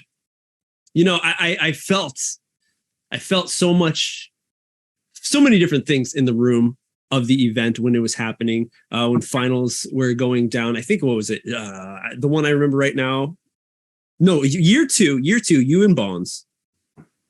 Year 2. 2015 or 16? Oh, no, 15, because 14, they did the first one. Second one, we went baller on it, Yep. Yeah. Put me in your shoes. What was it like coming to Japan for the competition? How much you wanted to win, and your reaction to at the end of the night, what happened? 2015, so I got second, right? That's the year that you're talking about. I got second place. Yep. It was 2015. Yeah, it was 2015. So I went to KWC. I trained 2.5 months straight, and I got third place at that event, and it was the worst thing ever for me. KWC. Okay. So at KWC 2015 July, I like tried my heart out. I was the best kendama player in the world at the time, and really felt like that I had that in the bag. I had no idea kind of what like pressure looked like, you know what I mean? So it's like, you go to an event and like, oh, I'm going to win. Like I thought I was going to win. Like I had no doubt that I was going to win. I fucking qualified like in like a minute and a half for both rounds, and like made the finals, and like had no doubt that I was going to win. And then I went up there. Training arc. Yeah. And like, I didn't know that like pressure was the thing, because I never really competed on that stage before. I just knew that I was the best player. That's what I thought. You know, I don't know if that's true, but that's what I believed in. Ended up getting third place. I wanted to die after. You know, like there's times where like you're happy to get third. I was not happy. I knew I was better than anyone up there that got before me, and like I was pissed about it. And that's my honest reaction. Like I knew that I feel like I had that if I had like knew how to prepare and knew how to handle pressure and things like that. So I went to catch and flow, and I wanted to win that event as well. I felt like there was a few players at the time that could really kind of compete with me on like a freestyle level. And like, as far as like the tricks that I could do and what I could land, I feel like there was no one at the time that could really kind of pressure me into losing. That's what I thought. You know, that ended up being far from what actually happened. Went to catch and flow. I got second place. I gave them a fucking hell of a run in the final round. Me and Bonds had a hell of a matchup. I thought I had won the event after, so did he. It felt like I had like taken that final round. But Bonds had a little bit more diversity than me and had a little bit more of like a solid performance, and he ended up taking that win in the final at Catch and Flow 2015. You know, he won unanimous decision 3-0. I was really pissed. I thought I'd won. And, you know, I never expected anything else in winning those events. That's kind of like how I felt about those. Because at the time I knew what I was capable of and like what I was doing. And I just felt like that, like I was going to win those events. And I came up short. And it was really hard because I felt like I had done everything possible to like prepare for those events and like to do well at those events. And I ended up not winning either. I got third and second place. And for a lot of people, that's a great competition, you know, victory or whatever. But like for me at the time, I felt like it was a really big fucking waste, you know? So, yeah. So in the end, what did it do to your morale? Did it give you like a fire to come back? Or were you just like out of it and just didn't want to see the kendama? I wasn't out of it. Like, so what happened is that like I was still like, fuck this shit. I'm gonna come back next year and fucking body these people. That's what my thought process was. What ended up happening is that I ended up getting really bad anxiety in 2016. I did not know how to deal with it. I didn't know what it was. It was really hard for me to figure out what was happening. I felt like I had heart problems. I felt like I was nervous all the time. I didn't play kendama that whole year.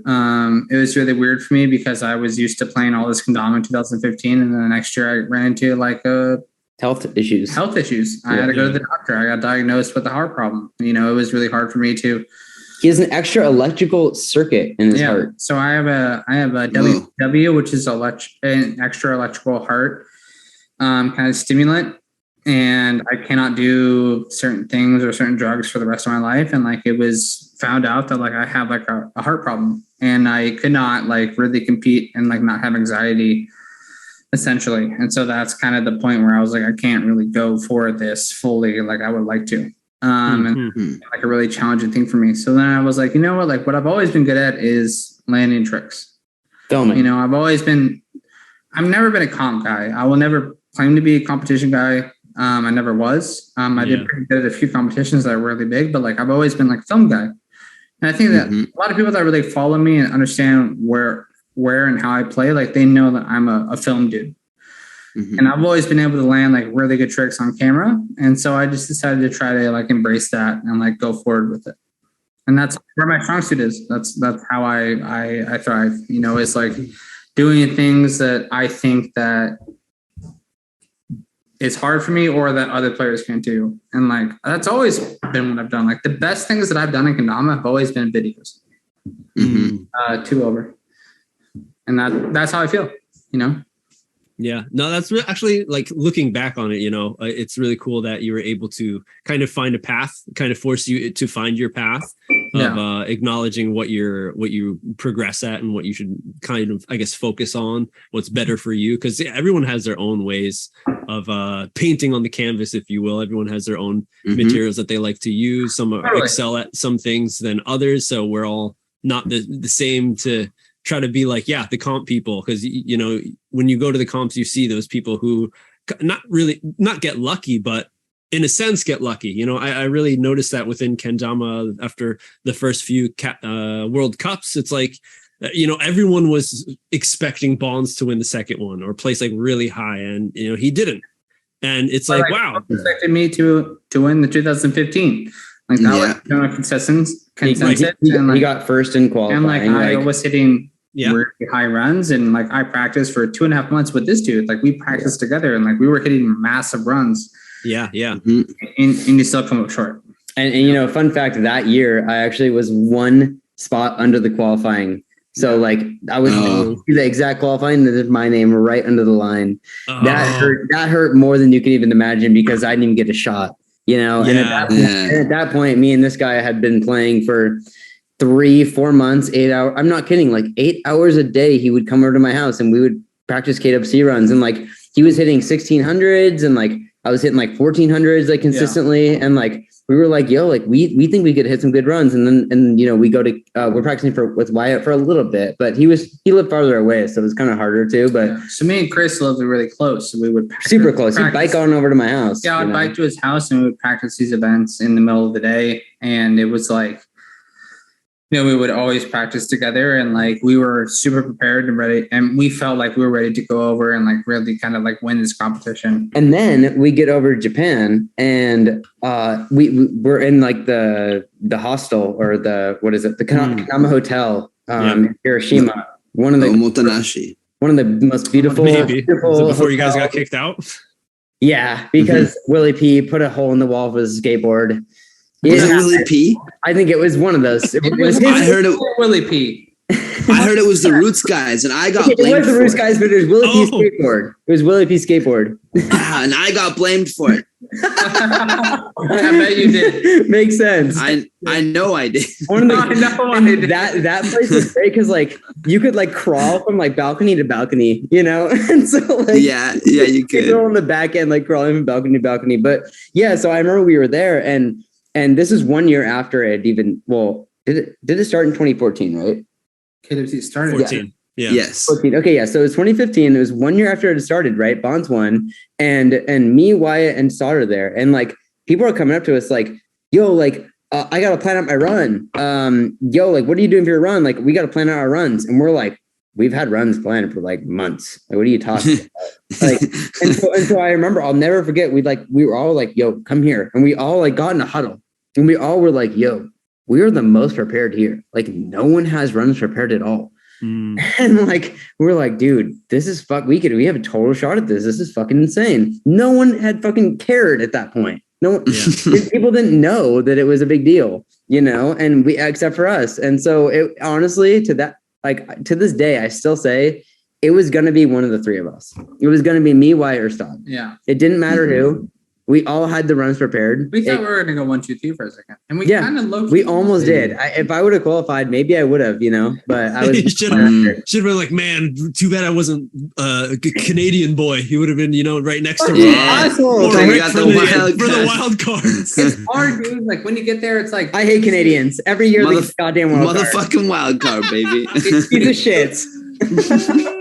Friggin' right. Hey, I've only gotten it once. You piece of shit. KWC is so. I remember my last. There's no way to know until you go there, and you're like, "Oh my god!" The pressure, the organization of the event, the way it's structured. It's like, I went to that event, and I felt like a little fucking bitch. Backstage. It's like you're a spectator. You're like, "Oh, this is gonna be crazy, whatever. I'm having fun." It's like backstage. It's like it is a death zone. Like it was like, "Yo, you don't talk to anyone." Y'all exchange looks and you nod. Yeah. You know, like I don't care what anyone says. No one's having fun back there. No one's having fun. There's no fun. Like, yo, how you feeling? It's not like chill, or it's like, yo, you can practice the tricks. It's like, no, like if you're coming to KWC, you've dialed in the there tricks, needs to be a sign that says no fun allowed backstage, because that is what's happening. Oh no, that's not right. I've had some fun backstage. Okay, where's you at, Rod? No, it's not. Well, most of the players, like Rod, we already have the sense of who cares? Like Bonds is gonna win, so just go out there and have a fucking good time. Yeah, I used to say that to people. When you're in the running, though, when you have a good chance, it's like you don't think that way. You're focused. Oh, Bonds. No, of course not. Right. It's like, and I feel, I would never have gone up to one of you guys and said that because like that's not the case with you. It's like, well, you're smart. You're not like a little kid who's like, hey, like, can I get your autograph when you're in the middle of like honing in for your round? You're like, sure. No. Like, no. And as well as, how you guys explain it, how it was like a sport for you guys, where most of the people who go to KWC, even if they're, being brought over by their sponsor from overseas, like they're there to have fun. That's the first thing. But you guys were, and I'm sure there's a few other people that go there with different agendas of just to win. So the vibe is totally different. And then of course, when you're coming from overseas from different companies, everyone in Japan wants to say hi and get their autograph, get pictures, get a double tricks or something. So it's really hard for you guys to be focused. You kind of got to be, revert back to Nic Stodd to be like, I got to practice right now. I'm trying to win. You're right. Sign your shit after I fucking win, bitch. Get out of here. And signs it KGS James, You're right. You're right. So all right. So within kendama, like we all do like a different stuff, different backgrounds of different creative stuff, or Stodd, getting deep into houses and flipping houses, if you will. Chris, let's jump back over to you.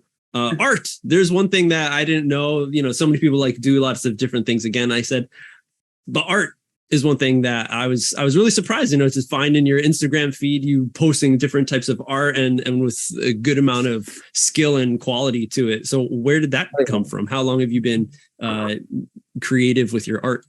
Yeah, well, we're a kid, bro. I appreciate that. I mean, it's kind of gone on and off since I've got older, but I don't know, it like part of me somewhat wants to say that it sprouted from kendama in a way. Like, I really enjoy the creative part of kendama. I really enjoy the non-traditional type of tricks, just anything that has never been done. I used to always strive to like post anything that has never been done, like until honestly the last like year or two. Like I any post that I've ever done, like in my head was like I had never seen it. I was like, I want it. I want to make sure it's never been done. And so I don't know. I guess that creativity somewhat transferred over.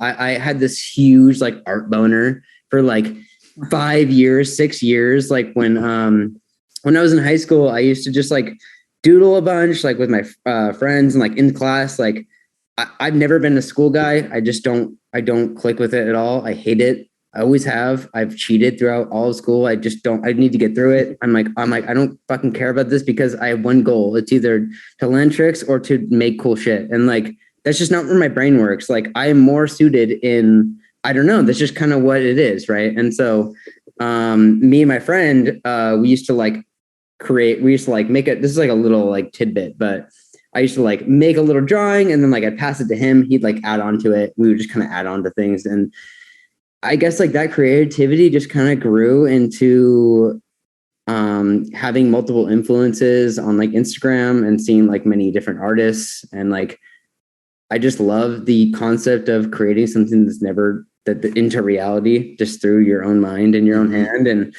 the main, like, I guess like what do they say when like you're using just your hands, like the kinetics or not kinetics, whatever the aspect is like when you're using your body to create. And so I really enjoy, like, even if I'm just flowing on a kendama, like even just the feeling that I get, like when I'm flowing on like a pen, like I would just like randomly just do stuff and just like feel out a vibe, right? Like I was saying, like that flow of kendama, and I would just kind of like try to bounce like on this flow, and like it, and like the greatest part about it is it would just like sprout into something amazing. And I would be like, oh my God, like now I have an idea. And then I would just like go on this idea, and I would just like go for hours on an idea. And I don't know, like it just kind of happens. Like I don't like being called an artist because like I'm not like consistent, like it's really hard for me to like personally come out with like really consistent things. And that's probably because art is its own skill set and it requires its own practice and respect. And I don't give it that respect as of now, but I used to give it a lot of respect. And I used to practice every day. I used to be obsessed with anatomy, like obsessed. And like, I would just practice anatomy for like 3 to 4 or 5 years, just like on my off time of kendama. You know, I'd practice figure drawings, I'd practice observatory drawing. I'd look at my reality and think, how could I put this in a sketch and all these things. Like I'd be thinking about sketching, you know, but now I'm so in love with kendama that I just think about kendama. So it's just hard to like think about both, you know? And so now I kind of rely on just like the mood for drawing. I don't really put too much like pressure on it in that sense. Like I just kind of will put something down and then really hope that something comes out of it, or I'll see something really cool and I'll try to like come up with my own version of it. And yeah, like that's kind of where I lie as far as like kendama art and like apparel goes. Is like I just think there's like huge lack of like designs and just like things that I would personally like to see, and that may be like my own bias, but I really want to like make kendama look really cool, you know. And drawing a kendama is really hard. If anyone's ever tried to draw a kendama, it's such a linear form, and you can make it look really flowy and cool, but it's like almost like anatomy. There's an anatomy to drawing kendama. If you draw it wrong, you're going to immediately in your eyes look at it and say, that's wrong. Like this is wrong. And that's really hard to do, you know? And so you kind of have to, like when you don't have such a high skill in that sense of like proportions and all that crazy nerdy art stuff, you kind of got to like put your own spin on it, you know? And so that's where I'm trying to take it. But yeah, as far as like relating it with kendama, I'm trying to like merge the both and try to make some really cool stuff that I personally have never seen and that I really wish like was a thing in kendama. You know, kind of in like kendama, a lot of it's like, I mean, since we all get our paint from like more or less the same factory, it's kind of like, well, what sets you apart? Well, it's your designs. You know, and so I'm really trying to bring a new wave to that and like put a lot more time and like consideration into just like the presentation of a kendama, you know, like at the same time, I want to make people's dreams come true and I want to make pros feel like they can have their own kendamas and I will fulfill that for them. And that's my job. But like, it's almost like I get my own little like itch scratched just by like making what I think should be sick in kendama just like happen. Like this next design we have, like, I mean, Rod probably seen it, you know, like I put like 60 plus hours more. I don't even know, like so many hours in this design to where I just feel so stoked about it. And then I just like, I'm satisfied, you know, and then being a perfectionist is like it's a give or take. It has its pros and cons, as Stodd knows. Like that's why I have this guy next to me. It's like he keeps me level-headed, you know, because sometimes I get really, really particular and I have to be a perfectionist about things. But at the same time, there's deadlines and you got to make decisions sometimes. And so, yeah. Sometimes, you got to turn it. You got to turn it in. You got to turn it in. Done. Yeah, you just have to deal with it. I think that's one thing I learned a lot with studying about like cinematography, filming, editing. It's like you can keep on, same with art, like you can just keep on going and adding more lines and adding more filters and adding another. Yeah. But at the end of the day, it's like, even with music, I think maybe that is an easier example. Like some of the most memorable riffs, songs you've heard were probably made like one day. Yeah, it's very easy, nothing complex, you know. It wasn't like Beethoven where he spent like months writing out his whole sonata of what, you know. So there's it's a curse, this whole kind of creator's mind of being a perfectionism.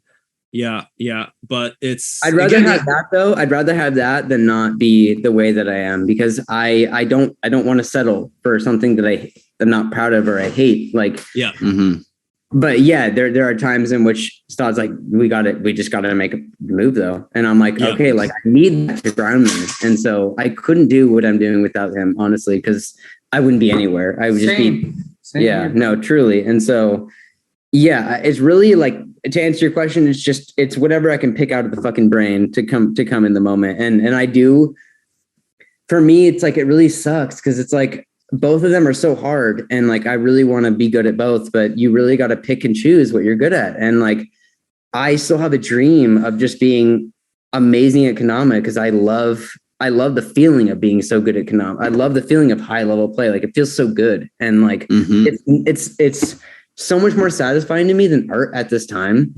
And my body is allowing me to do that. And so I'm going to take advantage of that as much as I can while also making the art aspect work from a intuitive like standpoint. I'm just kind of like letting the intuitive like art flow, right? Like, but eventually I will be giving it that respect in that time. But right now, like I just love kendama too much. I can't stop playing. So I just need to like harness what's in front of me. And I need to keep doing it. You got to ride that wave. Got to ride the wave, bud. Exactly. Back to the wave. Yep. Nice. All about wave balance. Yeah. Shout out D-Ro. Love you, D-Ro. Oh yeah. Always gonna watch all the way through here. D-Ro's with balance. I know it's about balance and this dude, thing, you know. He was bugging me the other day. He said, I noticed there hasn't been a Nerds episode. I need a new episode. Yeah. I got a DM too. Yeah. I got a DM. He's like, heard you're gonna mail the new Nerds. I was like, how do you know that? Like, because I'm fucking D-Ro. That's I was like, the all-seeing, the all-seeing eye. Yes, he knows everything in kendama. Oh yeah. There was a interesting tidbit that I learned about in our talks with Haley. Stodd, tell me about your dad's ice cream stall. The Nardwar. Let's go. Yeah. So funny. Yes. These are the things I live for. That was the best part of my night right there. It was Haley's dad's stall. That was like, yeah. You worked there. That's what it was. I did work there. You're right. I played so like I lived in Bend, right? Bend is a small little mountain town, and I knew that Haley was from Bend, Oregon, because she was the most famous person in the world at the time. Like Haley was the most famous like kendama player. Like don't get it twisted. Like Haley was like the shit, right? Oh yeah, still is. Still is, yeah. Still is the shit. Like she was like the pinnacle. Like whenever she blew up, like think about that. Like that's it was wild. It was crazy. It was different. And different time. And like I heard residually that like she was from Bend and like her dad worked in Bend. So she throws up on her Facebook like one day, like looking for help. Like I want someone to like work this shaved ice truck with me. So her dad like does like shaved ice, but he's like retired and like he just does it for fun. And like he like makes pretty much like Hawaiian style, like shaved ice treats. And I was like, damn, like Haley's asking for this. Like I'm going to do it. So I hit her up. I don't know why I'm laughing. Like, hit her up, dude. And she was like, oh, for sure. Like come through, like, like my dad's hiring or whatever. So I go to this fucking random like food truck. Wait, okay. Really quick pause. Nic Stodd has always been this way. You tell him what to do and he'll be there. You tell him where to go. And that's what he's just do it, get it done. Nic Stodd. He doesn't think for himself. You tell him what to think. No, just tell him where to go. Tell him where to go. Haley at the time was like Jesus Christ or kendama. I was like, wherever Haley tells me to go, I'll be. He's like, oh, I didn't register for freestyle for MKO. Fuck! Or NACO. Like, I fucking show up and she was like, Haley's there. And I'm like, I'm losing my mind. I'm like, oh my God. Like, dude, like Haley fucking, this is like Hawaiian edit Haley. You know what I'm saying? Like, yes. Deal Haley. Like huge deal Haley. Yeah. She was like, yeah, like my dad owns this cart. Like, you want to work for it? And I was like, yes, please. I want it. Whatever it is, I want it. I'm 16 years old. don't give a shit. He just wants money to keep playing kendama. I don't even want any money. I just like, oh my god, Haley Bishop, dude, like fucking fuck me, dude. Like I want all of this. So I can sign up for it or whatever it is. I work for her dad, Pat. Pat is the nicest man ever. I still ask how he's doing to this day. Great dude. Shout out Pat. Retired ass dude who like fucking sells shaved ice, essentially for fun. He lives in Bend, dude. It's obviously for fun. Lives in Bend for fun. He ain't got a shaved ice for his living. Like, so I do a couple events with just Pat. It's like, okay, Haley hooks me up, but like we don't ever talk or do anything in person. And like I work the events. I'm just working with Pat Bischoff. That's his name. Great man. And then like a few months in, like I'm working with Haley, and like she's like, "Yo, like you're really good at kendama." I tell her, I was like, "Yeah, I know." I'm like, I'm being an asshole. I was an asshole. I was a little asshole. I was like, "Yeah, Nic Stodd." I know. Nic Stodd. Now you understand like more why I say that. Damn, like I feel like if you went to World Cup, you would have gotten top 5. I like go, no, Haley, I would have won. I've never heard this. I would have won. I was like, no, Haley. I say it like, no, Haley, I would have won. You know what she does? She just goes, fair enough. Fair enough. After that, I worked with like her dad for like a couple events. Like, dude, I remember the first time I worked with her at like an actual like fucking like festival. And we were selling shaved ice together. She was like, hey, do you want to go play kendama? I was like, yes, let me play kendama. I want to play kendama with you. You're so good. We played together. She's a fucking rock star. She's been a rock star from the beginning. Haley, we love Haley. Haley's Haley. Like our fucking sister. Haley is UTK's sister. I love Haley so much as a person. Is the Mish, True. Yeah. Fish is the Mish. Saw her in Vegas last year. She's great, dude. I miss her. Yeah. The third nerd, yeah. So that's good. That's good. So you found some connection within the kendama community, even through your small town, Bend, Oregon, through shaved ice. Who would have known? Yeah, and little did you know, it was shaved ice. That's crazy. Little did you know, like both of those people are from that small town, and it's just kind of it's crazy. Haley and I like always support each other. Like we're always like in each other's back. Like we really like support where we came from because like we're from the same little small town, and like we like I will always have her back, and I guarantee you she will always have mine. So she's a great person. Hometown homies. Yeah. It's bigger than Dom, dude. I swear. Yeah. All right. So maybe this is a question for June, since you've known Nic for such a long time, for many, many years. Who brought in the hard fashion game within kendama? Was it? You better say my name. Norks? You better put more respect on my name. Was it Nic? Was it TJ? Okay. Let's all calm down. All right. Don't be acting like you're a bougie motherfucking say what time it is, Versace kid. Okay, dude. That's your nutsack. All right. First of all, go watch Nic Stodd Bangers, and you'll really see what Nic Stodd style used to be. Okay. Sport shorts and XLTs. Okay. Oh, yes. Don't even at me, motherfucker. You ain't pulling shit. Tell him I'm nice with it. No, he's nice with it now, but like just find out that. Anyways, yeah. So I mean, truly, that's a really good question, because it's like, everyone has their own C's, right? It's like Stodd is Stussy Stodd, and like Frazier is like, he's like creme de la creme, and then like, and then you got like Norris, who's just like club guy. I'm just kidding. I love bartender, yeah. bartender Norris. I mean, it depends on what era you're referencing, Like for me, like turtlenecks. Okay. Turtlenecks. Because that's where it started with this kid. Well, it didn't even start with turtlenecks. I love turtlenecks. I wish it would have started with turtlenecks. It started with flannels. I'll say it. I love both. Didn't it start with flannels with you? Yeah. Weren't you a flannel kid? And the Pendletons. So it started from like Pendleton.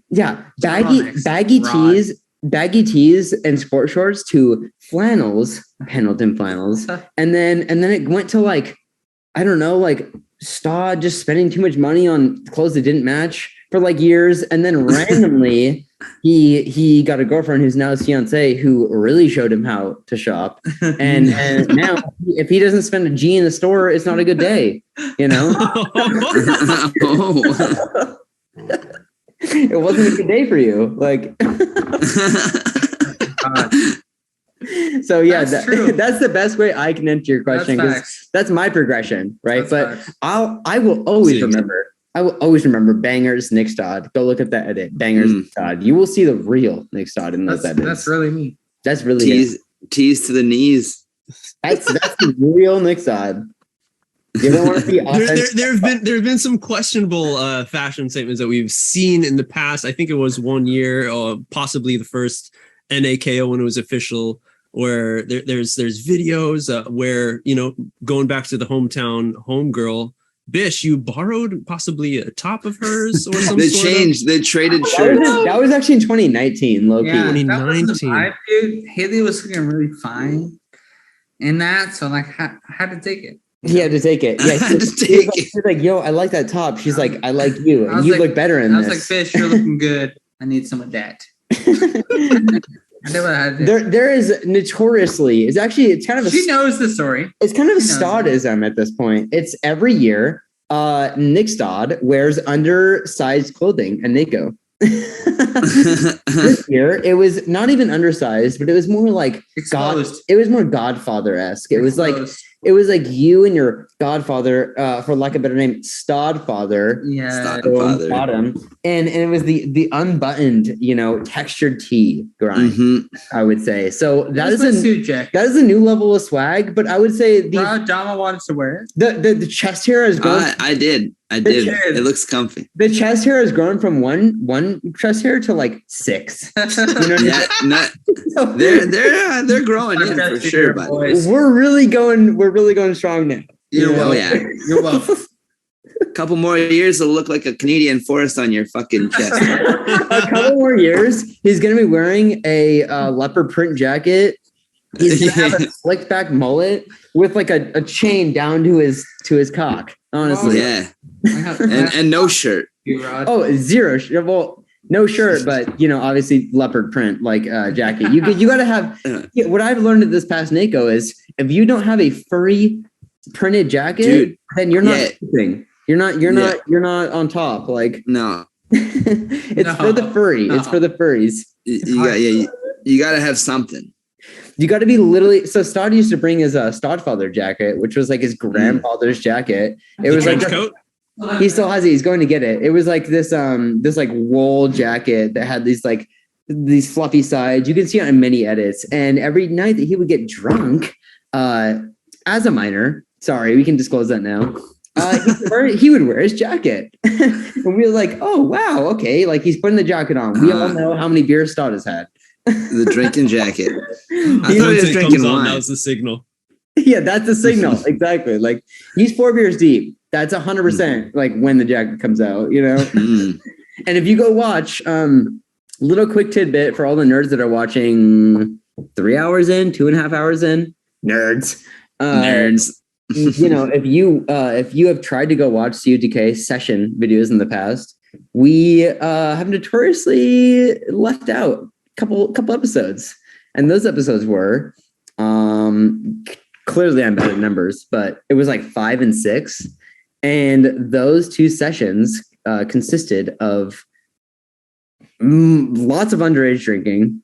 And then along with that was us, you know, at the end of the video, just session some fire extinguishers. You know what I mean? Session fire extinguishers. How does one sesh? How was one sesh in the session videos? We sesh fire extinguishers. So at the end of every night, we would just light off some fire extinguishers and then we'd dip out to the house. And yeah, I mean, it was a different time. You know what I mean? You're fucking good. I mean, so. I feel like we've all been there. I've been there. I also feel like, I don't know why, but like in the right time, you may catch me doing that again. Like You know, like, I actually have a VHS of like a high school video that I made. It's like it's some weird shit. And at the end, I got my friend to spray me with a fire extinguisher. It's really funny.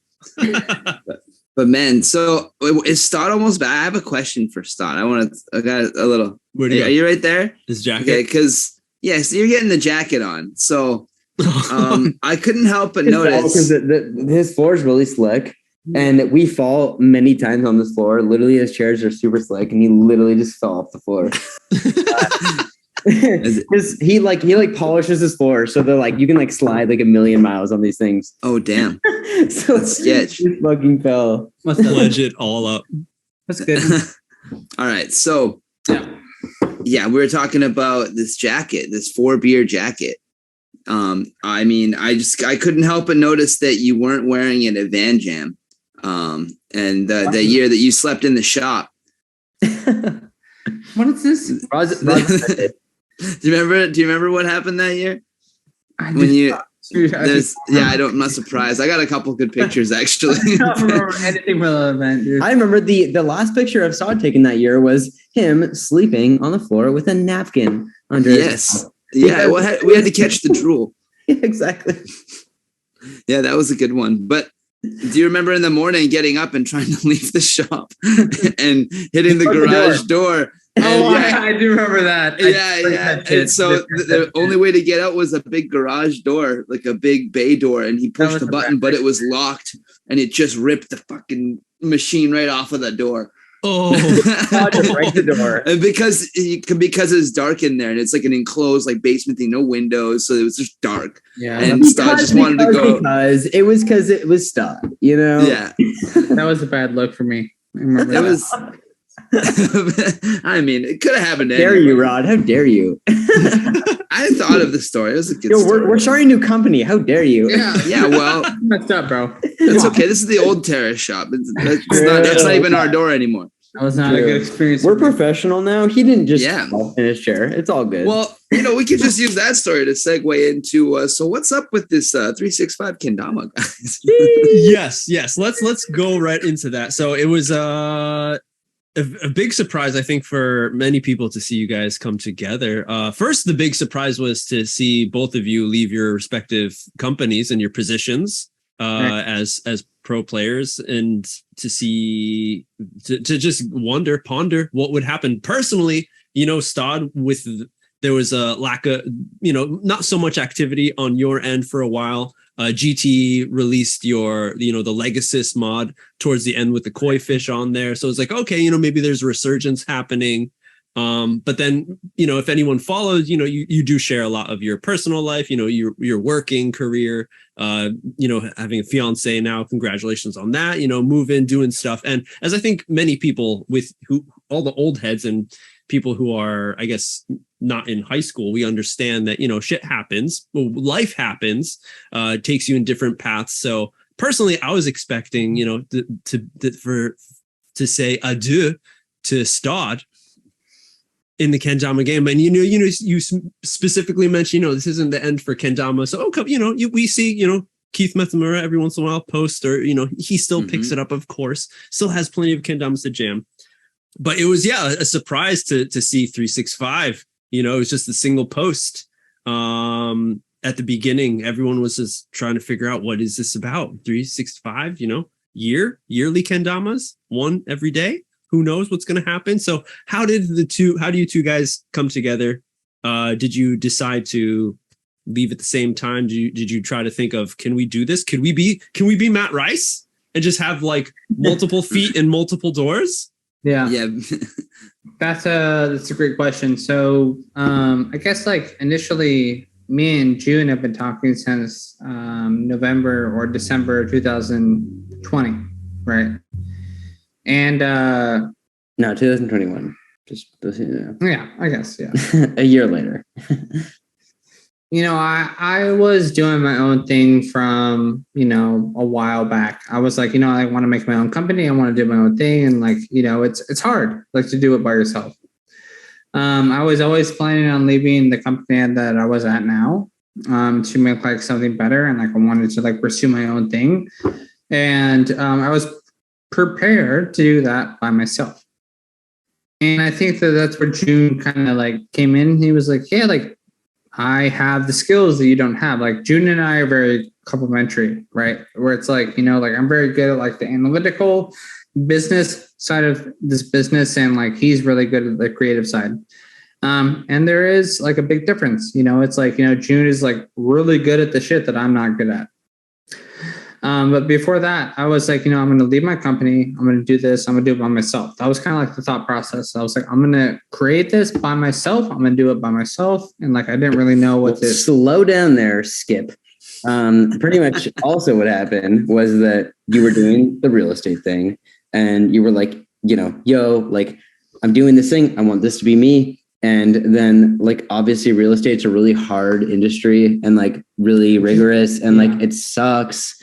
I guess I should include that. So like a lot of people thought that like I was doing real estate and like, that's not. He's always been playing Dama the whole time. He just wasn't posting as much. So obviously you didn't see it. Yeah. So I was like, I've always been playing Ken and I've always been like working on like doing better tricks. But like real estate was one of the things where I wanted to do it professionally, but like I never really saw its end result and it wasn't making me happy. Like there's a lot of things you can do that like can make you some money, but you're not happy doing it. And like I was like never happy doing the real estate stuff. I never was happy doing the restaurant stuff. And like I never like really saw an end result in what I was doing. It's all about happiness. And like, dude, like life is too short to not love what you're doing to some degree, right? And so like I was like, I'm making money doing this. I'm making money doing my other job. Like I don't like this. Like it's not fun for me. There's no inspiration. There's no. In fact, creativity. I hate it. And I hate it. Like I hated that shit. I hated doing real estate. I hated doing restaurant work. And like I was like, I want to change that. And I want to work with somebody that's going to really allow me to take it to the next level.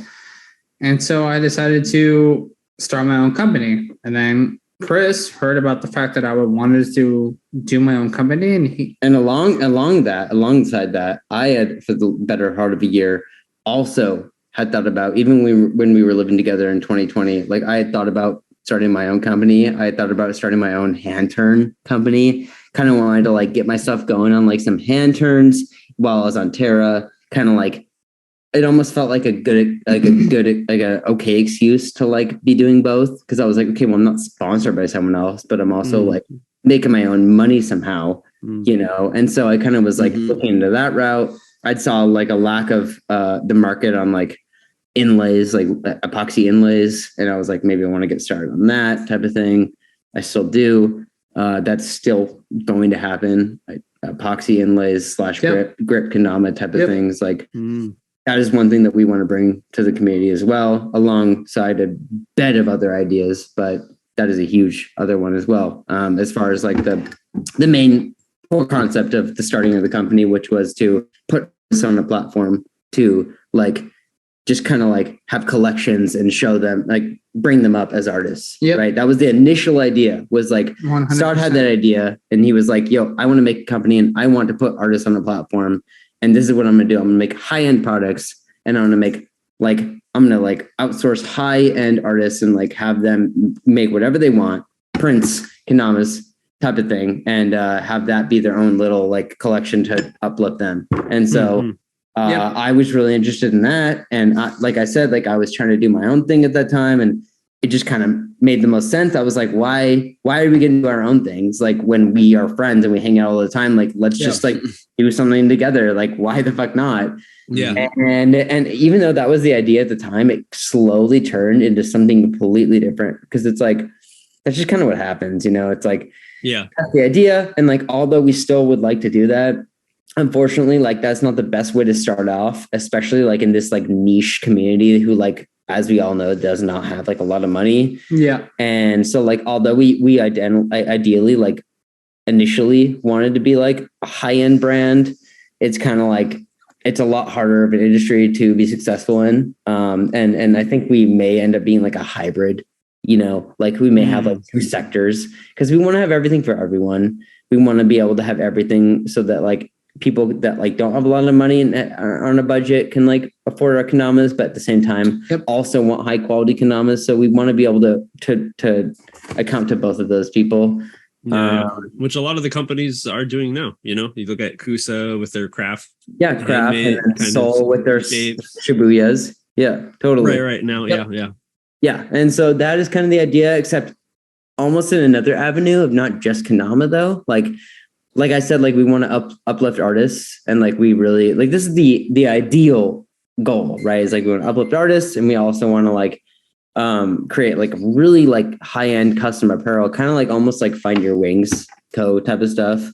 That's kind of like the ideal situation, but that's almost like it'd almost be like what Crom is doing in a way, where like they have the kendamas, and then they do collabs with these like high-ender companies, and they just kind of have that as like a separate thing. So for a most front, like we would be a kendama company, and that's why it's 365 kendama, right? Because that's what the forefront of our company is. But we do and would like to put artists on those platforms and be able to provide that for everyone, for them to be able to uplift themselves as a name, and for us to be able to help them with that, and for everyone to be able to grow as a whole. That is like such a sick idea, right? And like letting creatives be creatives, and just giving them that space to be creative in whatever way they want, and we will support that, right? And but we would only do that for people that we believe in, right? Like we have some people lined up that we really think that would like be great, and like would flourish in that type of space with that creative outlet. And so that's kind of like what we want to do in the future. But as of now, we definitely 100% are trying to get our baseline right, and just kind of get kendamas in the flow and get kendamas on stock, and then separate ourselves through our designs, and just show people that like we have that quality, but we also have that understanding that like what people need, you know. And so that's a forefront in like our designs and also our shape, because people already have been giving us great reviews on that shape. And although what's hilarious enough, it is our version 4 prototype, but we meant to have a 5th prototype. And like I said before, as a perfectionist, I would like to wait until we have everything perfect. But I have this guy to tell me when things need to happen. And so I'm like, okay, as much as it pains me, so very much pains me to like have to happen. Like and like, that's what I was saying earlier. Like I have a new respect for other kendama companies in this new perspective of kendama of like, now I understand why things take as long as they do, and why sometimes like products don't come out as much as you want them to because of timelines, right? And that's just business. And so I fully understand that, and I have a newfound respect for that. Like I said before, I do think that they could have been more prioritized, and that's one thing that we are fully like invested in. Is I think that we have a huge advantage of is that we are like, I feel maybe like this is behind the scenes, I don't know, but it feels like we are, since we're new, it makes sense. I hope this stays. We are so motivated to just like make ourselves big and continue to grow, that like, and make the best shit. Just make the best shit that we can, and that we have seen as players, like the perspective of players throughout the years, like lack thereof. We just really want to contribute that, and we know how, you know, based on what we have experienced. And so like that is our motivation. And that's what keeps us on it every day, and 365 all day, right? Like that's what the idea is. And it's not as like literal of a meaning of like, oh, 365, we post every day, we film every day, we whatever. It's actually a beautiful concept in my mind, because it's like, it's 365 kendama. It's like everyone. It's like anything, anyone and everything. 365 all day. It's like you think about kendama. We play kendama on the West Coast, and then on the other side of the world, they play kendama. And it's like that's happening no matter what, all day, whether we like it or not, you know. And then it's like, whether it be us thinking about it, playing, whatever it may be, everyone is like contributing to kendama and like pushing forth like that progress bar. You know, it's like I think kendama is like a progress bar. Every time like we get like a big boost, like the Romania boost, the Hawaii boost, like little big boosts, right? But no matter what, every single time anyone posts a trick, okay, there's a little notch in the progress bar. Anytime anyone even thinks about it, that's not like as tangible of a progress bar, but okay, that's still progressing the game no matter what. If you're thinking about it, that means you're progressing it, right? And so that is like the core concept of what it is. Yep. And it's like just straight up like we're just trying to just make it as best as we can for everyone, and anyone that can like attach to that mindset of just like progression, right? You've seen Kaizen before. You know, the concept of progression, like that's why we call it the fusion shape, is because like it's a fusion of us as players, us as a collective experience, us shapes. It's just everything involved you could possibly imagine. Like that's why it's called the fusion shape. It's a fusion of fucking energies. So yeah, we're just really fucking passionate about it, and like we just really like see kendama for what it is, and we know it can be big because it has been big, and although we may be in a dip, we know we'll have another big boost. And like what better time to have a company than like in a dip? It'll have another big boost. Like we're not worried about that. If we can contribute toward the growth, that is all we want to do. And at the end of the day, okay, like we were lucky enough to have a SULAB collaboration and we broke even. Guess what? We didn't lose anything. So even if this is a bust, doesn't matter. Like we still contributed, and like we still put forth that progress in that progress bar. And like, all we ever want to see. Like, I don't give a shit if this company doesn't work. I just want kendama to work, you know? So that's honestly it at the end of the day. So that's that. Yeah. Like you mentioned, right? Your first drop, a collab with SULAB, which is really big. That's a really bold statement to come out as a first company to make that drop, because a lot of people, of course, will, you know, as we saw, they sold out like hot cakes, or I should say like shaved ice on a hot summer's day, that everyone will be looking at, this new, what's going to come next? How can you top, as you know, the people in kendama who always want to make, like Junior was saying yourself, you always want to make something that you've never seen before. You always want to kind of top yourself. And I'm sure, Stodd, you feel that same way with your tricks and stuff. I always wanted to outbeat yourself. Yep. So before we answer that question, let's explain how the SULAB thing happened and possibly answer if it's going to be a solidified thing. It's just a collab just for the opening. How did it get put together? I mean, from the get-go, it was more of like, let's hit up Sue and see if he wants to do this. That was kind of like the goal. We will not like continually do the SULAB stuff for the foreseeable future. Like we don't want to like make that like a pinnacle of our business. And we don't really feel like we need to. The SULAB stuff was more of like, okay, like what's the best paint? How can we get it? And what can we do? And why not? Like, let's hit him up. So I hit up Sue. I know Sue personally. And I was like, hey, like we want to like introduce a company. We want to have like the best quality, like Damas that we can possibly get. And we feel like you provide that. Do you want to work with us? And he was ecstatic. He was more than stoked to do that. He was very excited to work with us. And he was like, and like you said in the past, I think really what it was is that he's like Stodd's favorite kendama player. Yeah, like, you know, and so we had that connection, and that was I'm grateful for that. Like I met Sue in 2016, like personally, and like I've worked with him. I've been to his shop, and you know, there's like a relationship there, and people are like, yo, dude, like, how did you do that? I was like, I know him. Like I've talked with him. I understand him. And I was lucky enough to like get to know him before he had any paint. Yep. You know, and I feel like he understands that. And so we hit him up and we're like, yo, like your paint's the best. Like, let's make something happen. And he believed in us.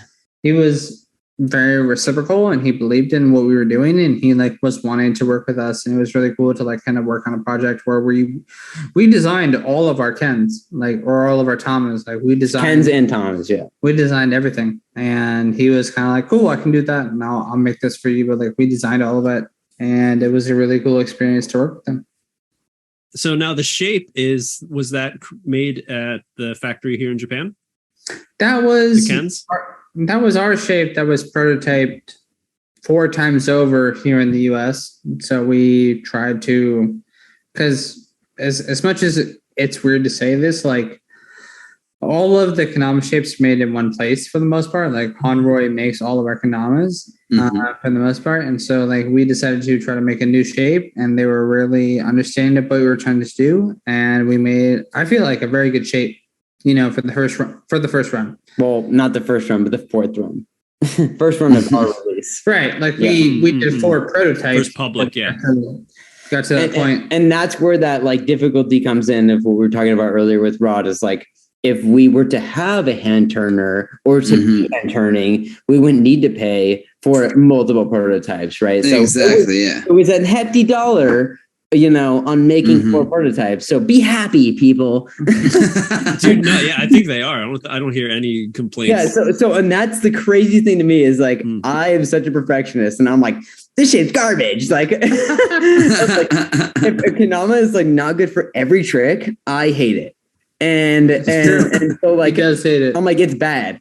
And so like we've had such great reviews, and I'm like, yo, these were like not even the final product. Like, and so as of now, we do have the hopefully final prototype being sent to us, and we'll see how that plays, right? But that was what the main idea was that, like, the last one. And so we're really stoked to try it out. And whether the changes we made work or not, like we can figure that out. We put the new Serato on the old spear on the new Serato, whatever. We'll do whatever is best, but it's a game to be able to like balance the Honroy like or China discrepancies in like in like kendamas, because some are going to be good, some are not, and that's just kind of what you have to deal with. But my ideal like mindset is like, let's say this is the average. Let's say most of them like are good. Half of them are tilty, half of them are not for lunar. Like I need them to be here. Yeah. They don't need to be all pristine for lunar, but they need to at least be half away good for lunar. Because I know, MJ, you do a lot of slings, but like, what's the first thing people do when they pick up a kendama? They put it on lunar. Yeah, exactly, every single time. And so it's like, if your paint's not pristine, well, then your shape has to be. So like, even though like there's discrepancies in China like shapes, like you can 100% account for that. Like, I will say, even though the no jumper shape is pretty wonky in my own like perspective, like they're great for lunar. And no matter what, even if they're bad for lunar, their lunarisms are going to be like up here, right? Like they're going to be mostly good for lunar.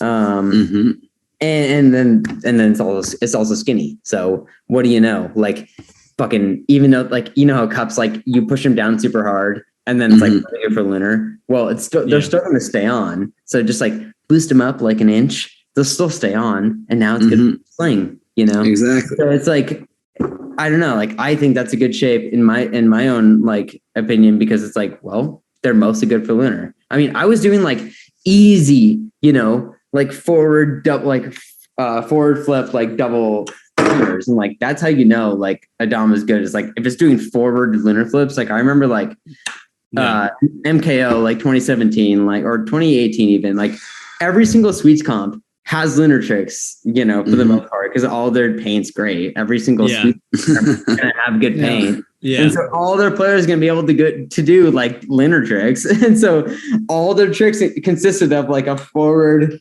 and then catch, like the back flip catch. Shit, your Damas are going to be good for that, and all your players are going to be good for that. So if we can account for that and make something the most playable to our own, like, to our own control, then I will do that 10 times out of 10.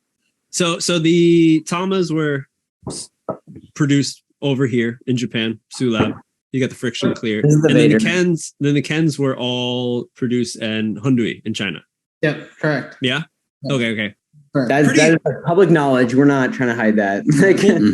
Yeah. Bold move on the black Ken, and good to spice it up with that red spike, because we've seen painted Kens in the past for the OGs. You remember old Sweets days when they had those like crayon tack Kens and stuff. Yeah. A black Ken is really difficult, even if you're messing with like a walnut once it gets dark a little bit. Yeah, I mean, it's ideal as far as like a kendama player's dream. Like, we're still in like the dream phase. Like, we're kind of like, this is so sick, like type of thing. And now we're like, we're learning, right? and the one thing is like, well, okay, the two things that I've always said is like, if anyone can understand this, like this listening, is the camo Azoras or 430 camo Azoras. Nobu make like camo kind of textured Azoras, like, but every single thing would be textured except for the cups.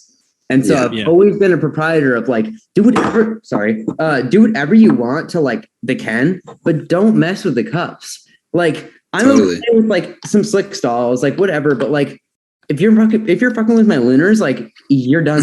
Like I don't want I don't want anything to do with you, And so I understand like, people being like, oh, like it's kind of slick, but in reality, like we found that it does not greatly affect play. Like it's a little slick, but it's not you can't. It's not like you can't do tricks on it. Like the shape is good, and you can still slap loons, and given the paint, right? With the like, Dama, exactly. Yeah. We would never do this on like gloss, right? We would never do a black Ken on gloss. We're not stupid.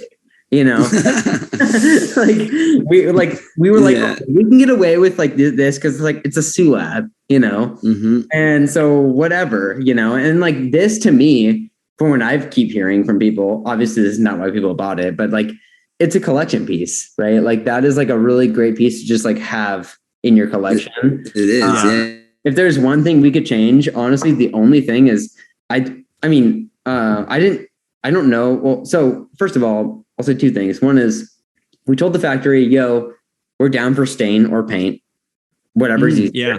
That's why I made this exact one beach. So I made the other one's maple, this one beach, because I figured that if they were to stain it, then it would soak in to beach better. Right. I don't know, right? Like I'm still trying to figure out the limitations of the factory. We all know that like I wish that they would just send a pamphlet and they'd be like, this is all we can do. Right. Like that would be amazing. Oh my God. Like then I wouldn't have to ask a million questions and figure out what the capabilities are. Right. But I'm down to push the boundaries so that now in the future, I know, okay, so what we want to change is, this goes into my second point, is the only thing I would change from this Ken is obviously if we were to control the cups, I wouldn't paint the cups because it's paint at the end of the day. I thought it was going to be stain. And then the second thing would be what Deal With It has done is clear coating the spike. So when we clear coat the spike, it makes it less prone to chipping, right? But now we have a battle scar spike. Let's go. I mean, That was definitely one thing that I found really helpful that they did on the fufu.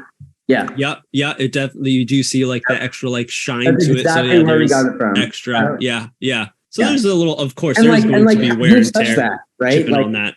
Yeah, and like this, within like 4 spikes, you're gonna chip it, and it's like okay. And like, because it's not lost, it's just paint. We were like, like that just kind of sucks. Right. And then, especially when you're releasing like a premium product, it's kind of like premium price. Yeah.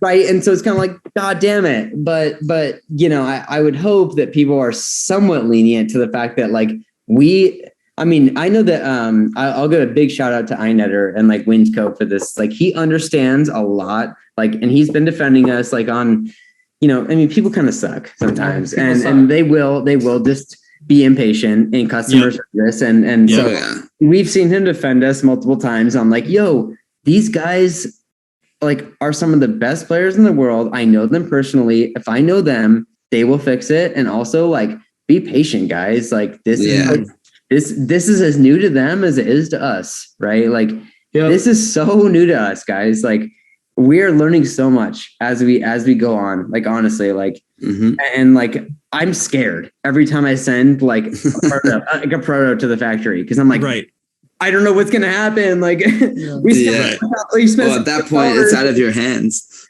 Totally.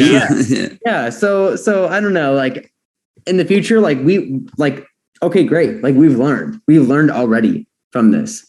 And that's what I mean earlier when I'm talking about like a different perspective of kendama. Like I went to NACO and like I just feel like it was a whole different perspective. It's like everyone's like so supportive and like everyone's just like talking about like they're all stoked and stuff and like it's really cool, but also really like, oh, there's all these expectations. I don't really like let that get to me because like I don't really know what I'm expecting in the sense like unfortunately like we're a little bit more reactive in this moment.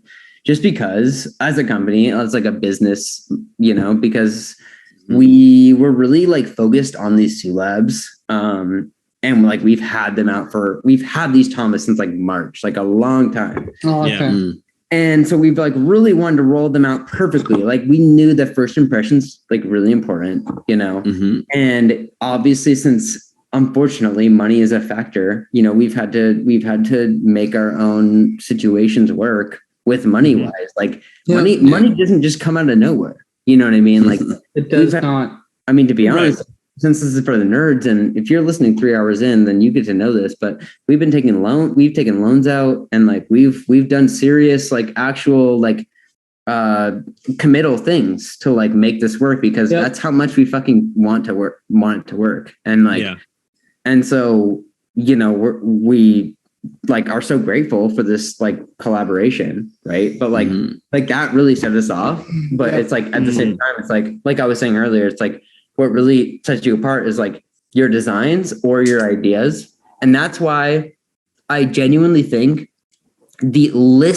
pages of ideas I have for things almost like other than kendama are going to carry us through. Like I'll dispel like one, you know what I mean? Like literally like kendama. Have you ever seen like those like little like crystal like squares where it's like in the middle of them it's like some like in like laser engraved I know what you're talking. It's like a paperweight thing and it's like see-through glass and then inside there's like a picture. It's like a picture, exactly. Okay. I want to make those but like with kendama like poses inside of them. So like one of them is like, you know, it like in motion or something, or the next one's like it like in bird, or the next one's like it in like rovering or something. Like it's like a little glass figure that you can just put on your shelf, right? And you should try and make them into tamas. What do you mean? Or like the glass, like a glass tama with like the picture inside of it, but it just sits on the can. So it's a tama, but inside it's like you're doing like a rover. A collection piece. You do a rover on the rover tama. I'll give you 1% commission. You should make. I'll take it. You can make like children's books of like, you know, those books of like animals running. No. Like there's two different pictures. And there's like a filter in front of it. So when you move the two pictures, it makes the motion happen. Yeah. So you could do that with like a postcard or some shit. Who knows? The trippiest kendama to play with in the whole world. That kind of stuff. Like it's kendama, but it's not like kendama. And it's not the exact kendama that you can play with. There's different accessories for it that you can add to it. Oh, I mean, you could put anything on it, like a kendama on anything, right? But I'm not trying to just make it so like I've seen that before. It's like, okay, make a slipper, put a kendama on it. It's like, no, like I want to like make it so like when you put the slivers together, it makes a spike, or like it's something more. Fun. Yeah, it's fun and it's interactive. Totally. I have like I'm saying, like, I just want to bring that to kendama because it's more fun and it brings more fun into your everyday life. Like, okay, you're pouring your coffee and I don't know, it's like your coffee mug is the can, or your coffee is the can, your mug is the tama, and you're lacing. You're lacing. And guess what? That's 365. You're lacing 365 no matter what. That's what the fucking brand is. It's like it's like not so literal. It's just literally anyone who's thinking about kendama, anyone who's progressing kendama, anyone who's pushing kendama, anyone who's doing anything within kendama, like that is the vibe, you know. And so that's what we're all about. Hell yeah! For 3 hours into it, for everyone who's sticking around, thanks for nerding out this hard. How's Stodd doing? Is he on the floor? Yeah. we handed the mic off to June for a while. He get a lot of great words, insight into 365 and what you guys have been producing. Now it's time to get nerdy and say thanks to everyone, to all the Patreons who've been supporting me and Kendertainment.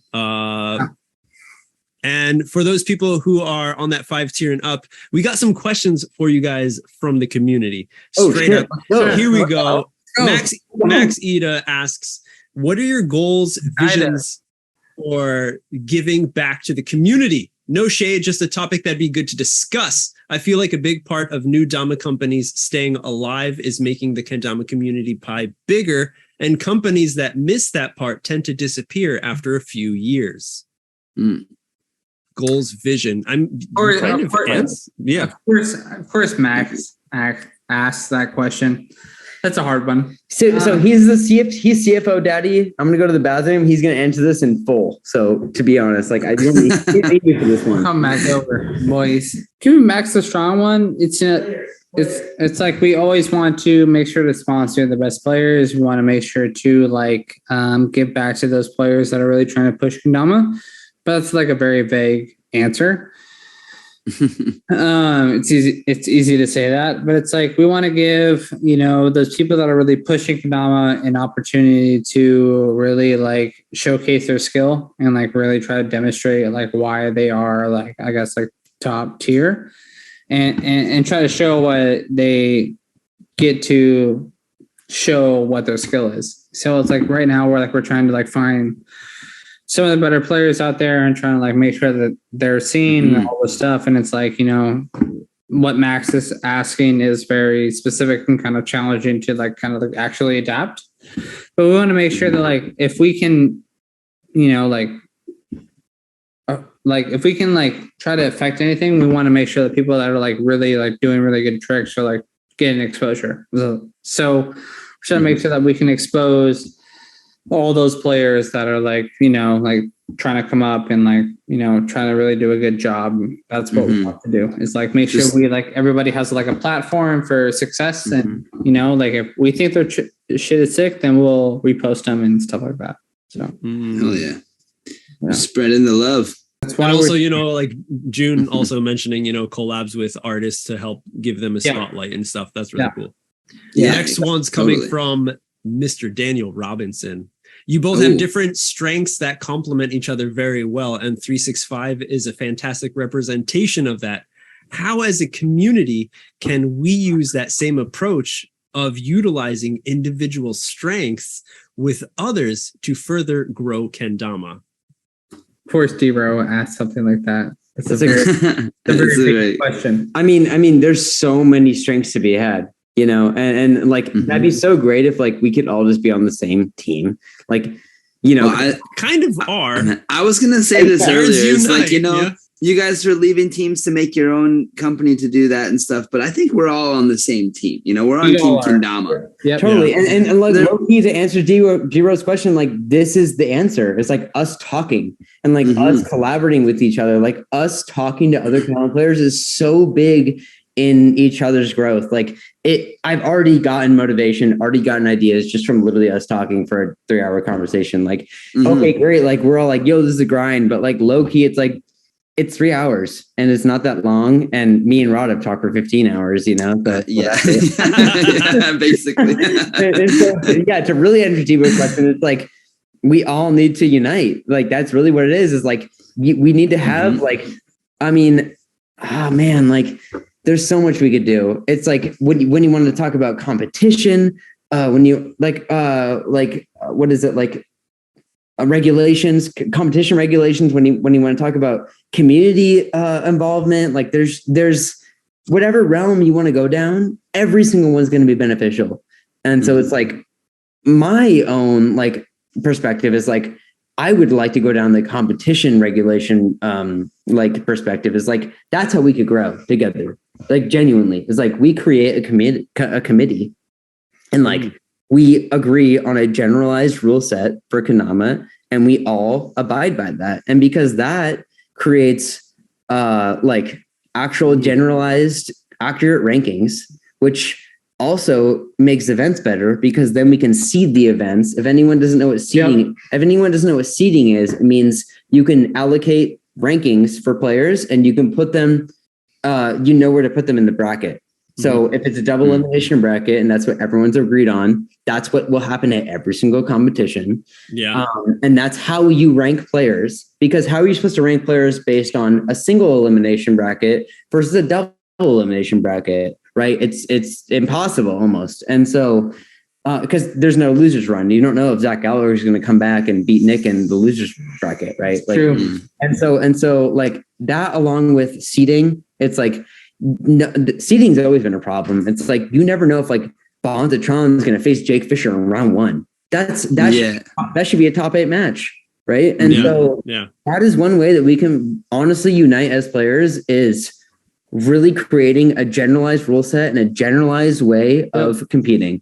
And that is the first thing I would say we have to do as players. Other than that, great, we can always talk and we can always scheme and we can always talk about tricks. We always have been, we always will be. That will never change. But when you want to talk about progress, that's how we progress. And it's like you were saying too, there's lots of different people who have different, like have their hands in different facets of the community.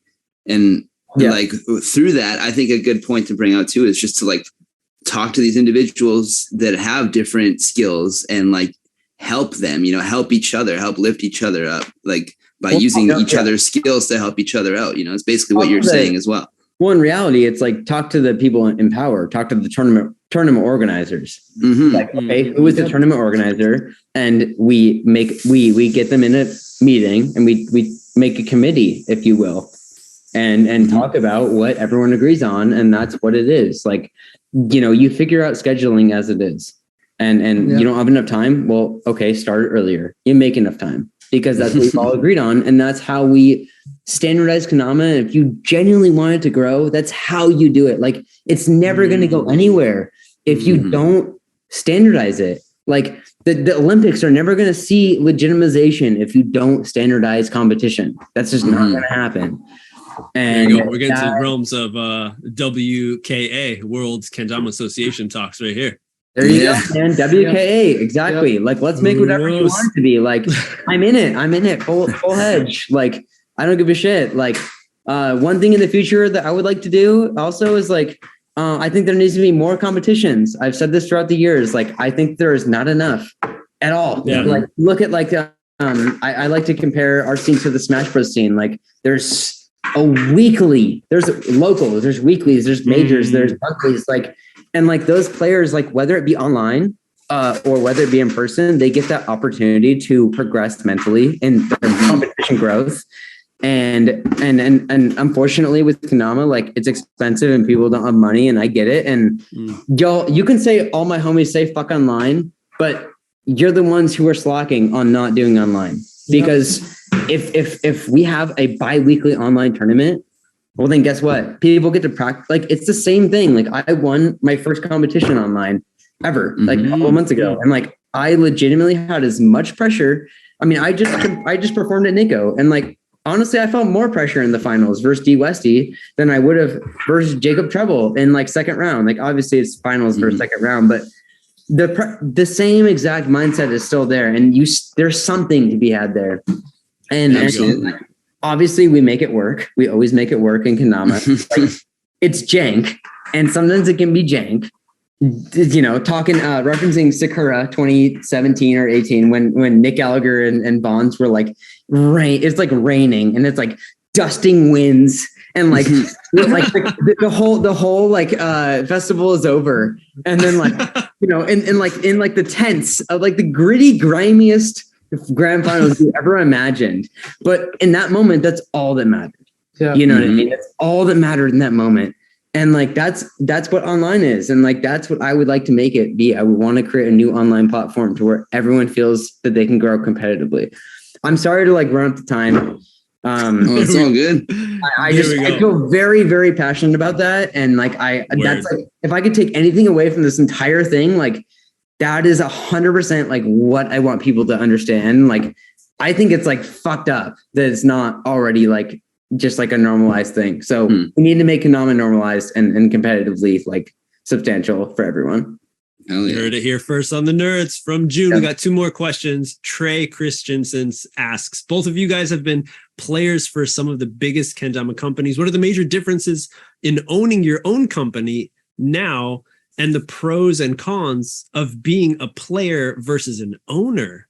Much love. Can't wait to watch y'all grow this company. Being an owner is amazing. Yeah, I mean, being an owner is great, but like it's way harder. Like, you know, like when you're a player, like there's not a lot of responsibility on you as a player to like make sure like things happen. Like as an owner, it's like, you know, like you're responsible for everything that happens. So it's like, you know, that person get their kendama, did that person happy? Is like all these other little things. And customer like, service, like are you responding to this fucking 20 customer service emails a week? You know, like hey, we don't have 20, okay? We don't have 20. We got like 3. You know, but it's like our kendamas are good, okay? It's much harder to be a company that really cares about like what they're going to do, as opposed to like a company that like doesn't give a shit. And so like we have, you know, a lot of people that we're responding to and helping out, and it's like it's not the same situation that we anticipated. You know, it's like, yo, like we like it's a lot more work than you would think. It's a lot of work. It's a lot of work. And people that go like, oh, it's not that hard. It's like, no, that's not true. Like it's really hard. And we're making sure that we're responding to everybody and anybody. I text this kid like every day for at least an hour or 2. Yeah, we talk every day. It's like every day. People are like, oh, it's not that hard. It's like, no, like we started off like talking like every day, every other day, every other week. Like, okay, this needs to happen then. This needs to happen then. But that since the launch, like since the seal of launch, like we talk every single day. It's like I'm responding to customer service emails. I'm responding to wholesale emails, and it's like all these other things that's like you don't really anticipate. And like that's been the hardest part for me is like making sure that I stay on top of everything. But I love it. You know, it's like that's what I signed up for, and it is not easy to take all that for granted and to like pretend like it's not hard, because doing what I've done and what he's done in the past 2 months is really challenging. And it's part of the reason why we do this, because it's hard. And why I have a newfound respect for company owners as well. There's that whole new, like it's I was saying, perspective of kendama. And then from my perspective of, I think that as of now, I play a lot of kendama, right? And so it, for me, is also really hard to be able to balance those things, like being a player, but also being an owner. And like, there's days where like, I'm like, yeah, like I can't play today. And like, I have to do this today. And like, that's part of being an adult, I guess, you know? And, but the thing is like, I'd rather do that than like have to sacrifice that for something that wasn't, like I said, that progress bar of like progressing the game. Like, I'd rather like be like, okay, well, I guess I'm not going to like play today and progress my own self, but I'll progress the game today. Yeah. Right. And that's great to know that I'm doing that. And I will take that 10 times out of 10 than working at some fucking shitty ass Starbucks juice bar job. Like no matter what, like, and like at the end of the day, if it fails, I can always go back to that, you know? And like, I don't care. Like juice bar ain't going anywhere. I don't even care if like I even have to go back to that, which I am doing. I work construction, part-time, if you will. Yeah. And so I don't care. Like I will always be doing this no matter what. Like you can't get rid of me. I'm sorry. Like the June bug. The June all bug. Of us. Exactly. I'm attached. Going into our final question from none other than the third nerd, Haley Bischoff. First off, congrats, guys. Love you both. Love you, bitch. What do you think are the top 3 most important things to focus on when creating a new kendama brand? Top 3 most important things. Ooh, okay, well, I'll start with the number 1. You go with the number 2, and then we'll both get number 3. Okay. Sure. Number 1 for me is the player. Like that is something like a perspective that I have always had that I felt was underwhelming. And like, that's kind of the nature of what it is. And like, I understand business and maybe like, maybe like in the future, like I will further understand why these businesses like make these decisions. But I've always felt like the player has been underutilized or underwhelmed, underpromoted. And I think that they deserve more. So So I think that players should get minimum of like $6 per pro mod, like genuinely like actually like a decent amount of like money per pro mod, because I've in the past gotten at least like half of that. And even though I'm just playing kendama and it's great, like I like they're like, yeah, we're making mods. I'm like, cool. I get $400, $500, sick. Like that's a nice little boost. But like to me, like I want to make this like a actual beneficial situation for everyone. I want the players to be able to make a living off of this if possible. Like obviously there's not enough money in kendama, and like I understand that, but like I genuinely think there's some oilers, you know, that we can milk. Gotta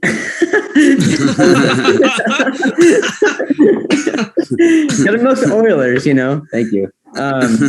And so I like what I was saying, like with those bi-weekly like tournaments, like I genuinely think like we can make this like an actual like franchise. Like we can make this like an actual fucking legitimate thing that people subscribe to and believe in and then want to support. And bottom line is that the grassroots community is only growing. Like even though we don't have like a huge community, like generally, like the grassroots community, it's always been there. They're never going to, whether they shrink a little bit or not, they're always growing and they're always going to buy kendamas nonstop. And that's kind of what that's what the whole community lives on, is grinders, right? Yep. The passion. we live on the passion. And I never want that to stop. Honestly, like it makes me like emotional. Like I just like literally fucking don't ever, I just want to make that last as long as possible. So that is my first and foremost like contribution, is putting money toward the players. 100%. That's what our goal is. So that's number 1 out of 3. You guys can fill up the other 2 spots of important things when creating a kendama company. Yeah, it's like, you know, we can really like do the kind of right things, and we can like really try to like kind of like compensate our players. But like, you know, we've been sponsored before. We know what that looks like. And it's like, we want to really take care of our players, you know? And it's like, that's all I've ever wanted to do, is like, as a company owner, it's like, you know, like, I want to make sure that like you're happy, you're content, and like we can make sure that you're like prospering. And if that means that we like make sure that we grow you as a player, then like that's what it is. Like we are not interested in like fucking being in this for the short run. We're not interested in doing this other than the fact that like we want to make sure that you succeed and that the players that we invest in actually have a future. And so like we will make sure that you can get compensated and that you really love what you're doing. But number 2, I would say is I mean, honestly, like our contribution toward like just kind of what isn't already there, right? So it's kind of like number 2 would be kind of like I said before, is like I feel like there's so many things that like just doesn't happen. Like someone can make a basic ass mug, right? But like I'm trying to make, I'll expel one more. I'm trying to make a fucking dog toy. You know what I'm saying? It's like a kendama shaped dog toy, you know? There you go, people. There you go. Fucking, it's the race to the finish. I've seen it. I've seen them in Japan.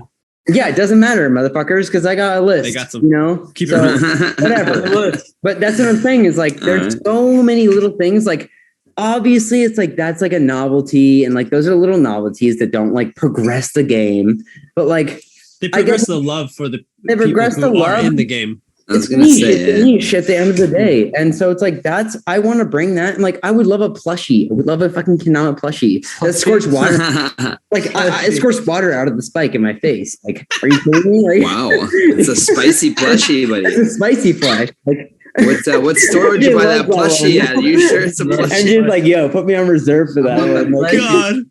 See what I'm saying though? Like there's so much to be done. Like, and this just doesn't exist. So that'd be number 2. And then I guess number 3 would be like what I said before, is like the competition like asset of like making a standardized competition that like is like a bi-weekly that like honers can like hone in on and like like because like that was something that we never had growing up. Yeah, was like we never had competitions consistently to like work on our mentality. Like competition mentality is huge. You look at any other esport, any other sport at all, like the inner game of tennis. Like if you've never read that book, like it is an amazing game about like self one and self two, trusting like your body versus your mind, like all these things. And like we just have never had an opportunity for people to harness that. And I just like think that's fucked up. Like just like I've always hated that. And I'm like, I guess it has to be me, you know, it always has to be me. Like I'm like, yo, like in Suites in like 2013, I'm like, me and Caleb were like, yo, you guys got to get a Twitch stream because that's the move. What do you know? They get a Twitch stream. It's like, I just wish it could just happen, you know. That's my own little gripe. That's my own little gripe. But obviously, I want to see the progress bar grow more and more, and I would rather have that happen than. And I'm willing to sacrifice my own playtime and my own perspective as a player to like make that stuff happen. What's good, Caleb? You trying to do that? But little by little, we're all learning at the same time and trying to the but progression. like you said, we can include other people in that. Like I can. I mean, Caleb is the reason that double elimination in kendama is why it is. He made a post in 2016, 2017. That is why kendama is double elimination. So I pay a lot of respect to him for all the stuff he's done, all the stuff he wants to do. And I just think it's a matter of like everyone needs a means to do these things. Yeah. Right. Like I know so many people that want to like make something of themselves and be able to be supported money wise. I don't know. Yeah. So, monetarily. There you go. Thank you, fam. My fam, you know, got me. I got you. So yeah, that's pretty much what we're fucking about. Haley, love you. Episode 55 of Damanerds with Chris June, Nic Stodd of 365, a new kendama company that is coming out, dropping lots of new stuff. Where I think everyone in the excited for the future of what you guys are going to do. Already, you are big in the name, big names in the game. So I'm sure even without this big Sulab first debut drop, there would have been plenty of eyes on you guys to see what you're going to do. And of course, what you're going to do next. Dudes, thanks for the time, for sitting down with these nerds in the virtual studio. Holy shit, everyone. You nerds still there? Almost 3.5 hours. Fucking big shout outs to all the nerds who are still listening to this. This might be our longest episode so far. Let's go. Possibly. I mean, I've been known to be a rambler, so I do apologize in advance. I am genuinely sorry. Like, you get me on a topic, like I'll ramble. Like, but no need to apologize. But MJ, it was nice to meet you. Like, actually, like, kind of somewhat officially. Somewhat. We're having at least conversations. Not just hi, how you doing? Totally. And we hope to be able to make it out to Japan or somewhere in that region in the next couple of years and then do our own type of event. December 11th. 100%. That is on our map. So I would love to be able to meet you in person. There you go. Hang out. Do some more nerdy stuff. But dude, everyone, again, thanks for hanging out. That was Damanerds. Episode 55. Thank you guys. Love you. Love you, Rod. Love. Yeah, and on that note, these nerds are out. Out.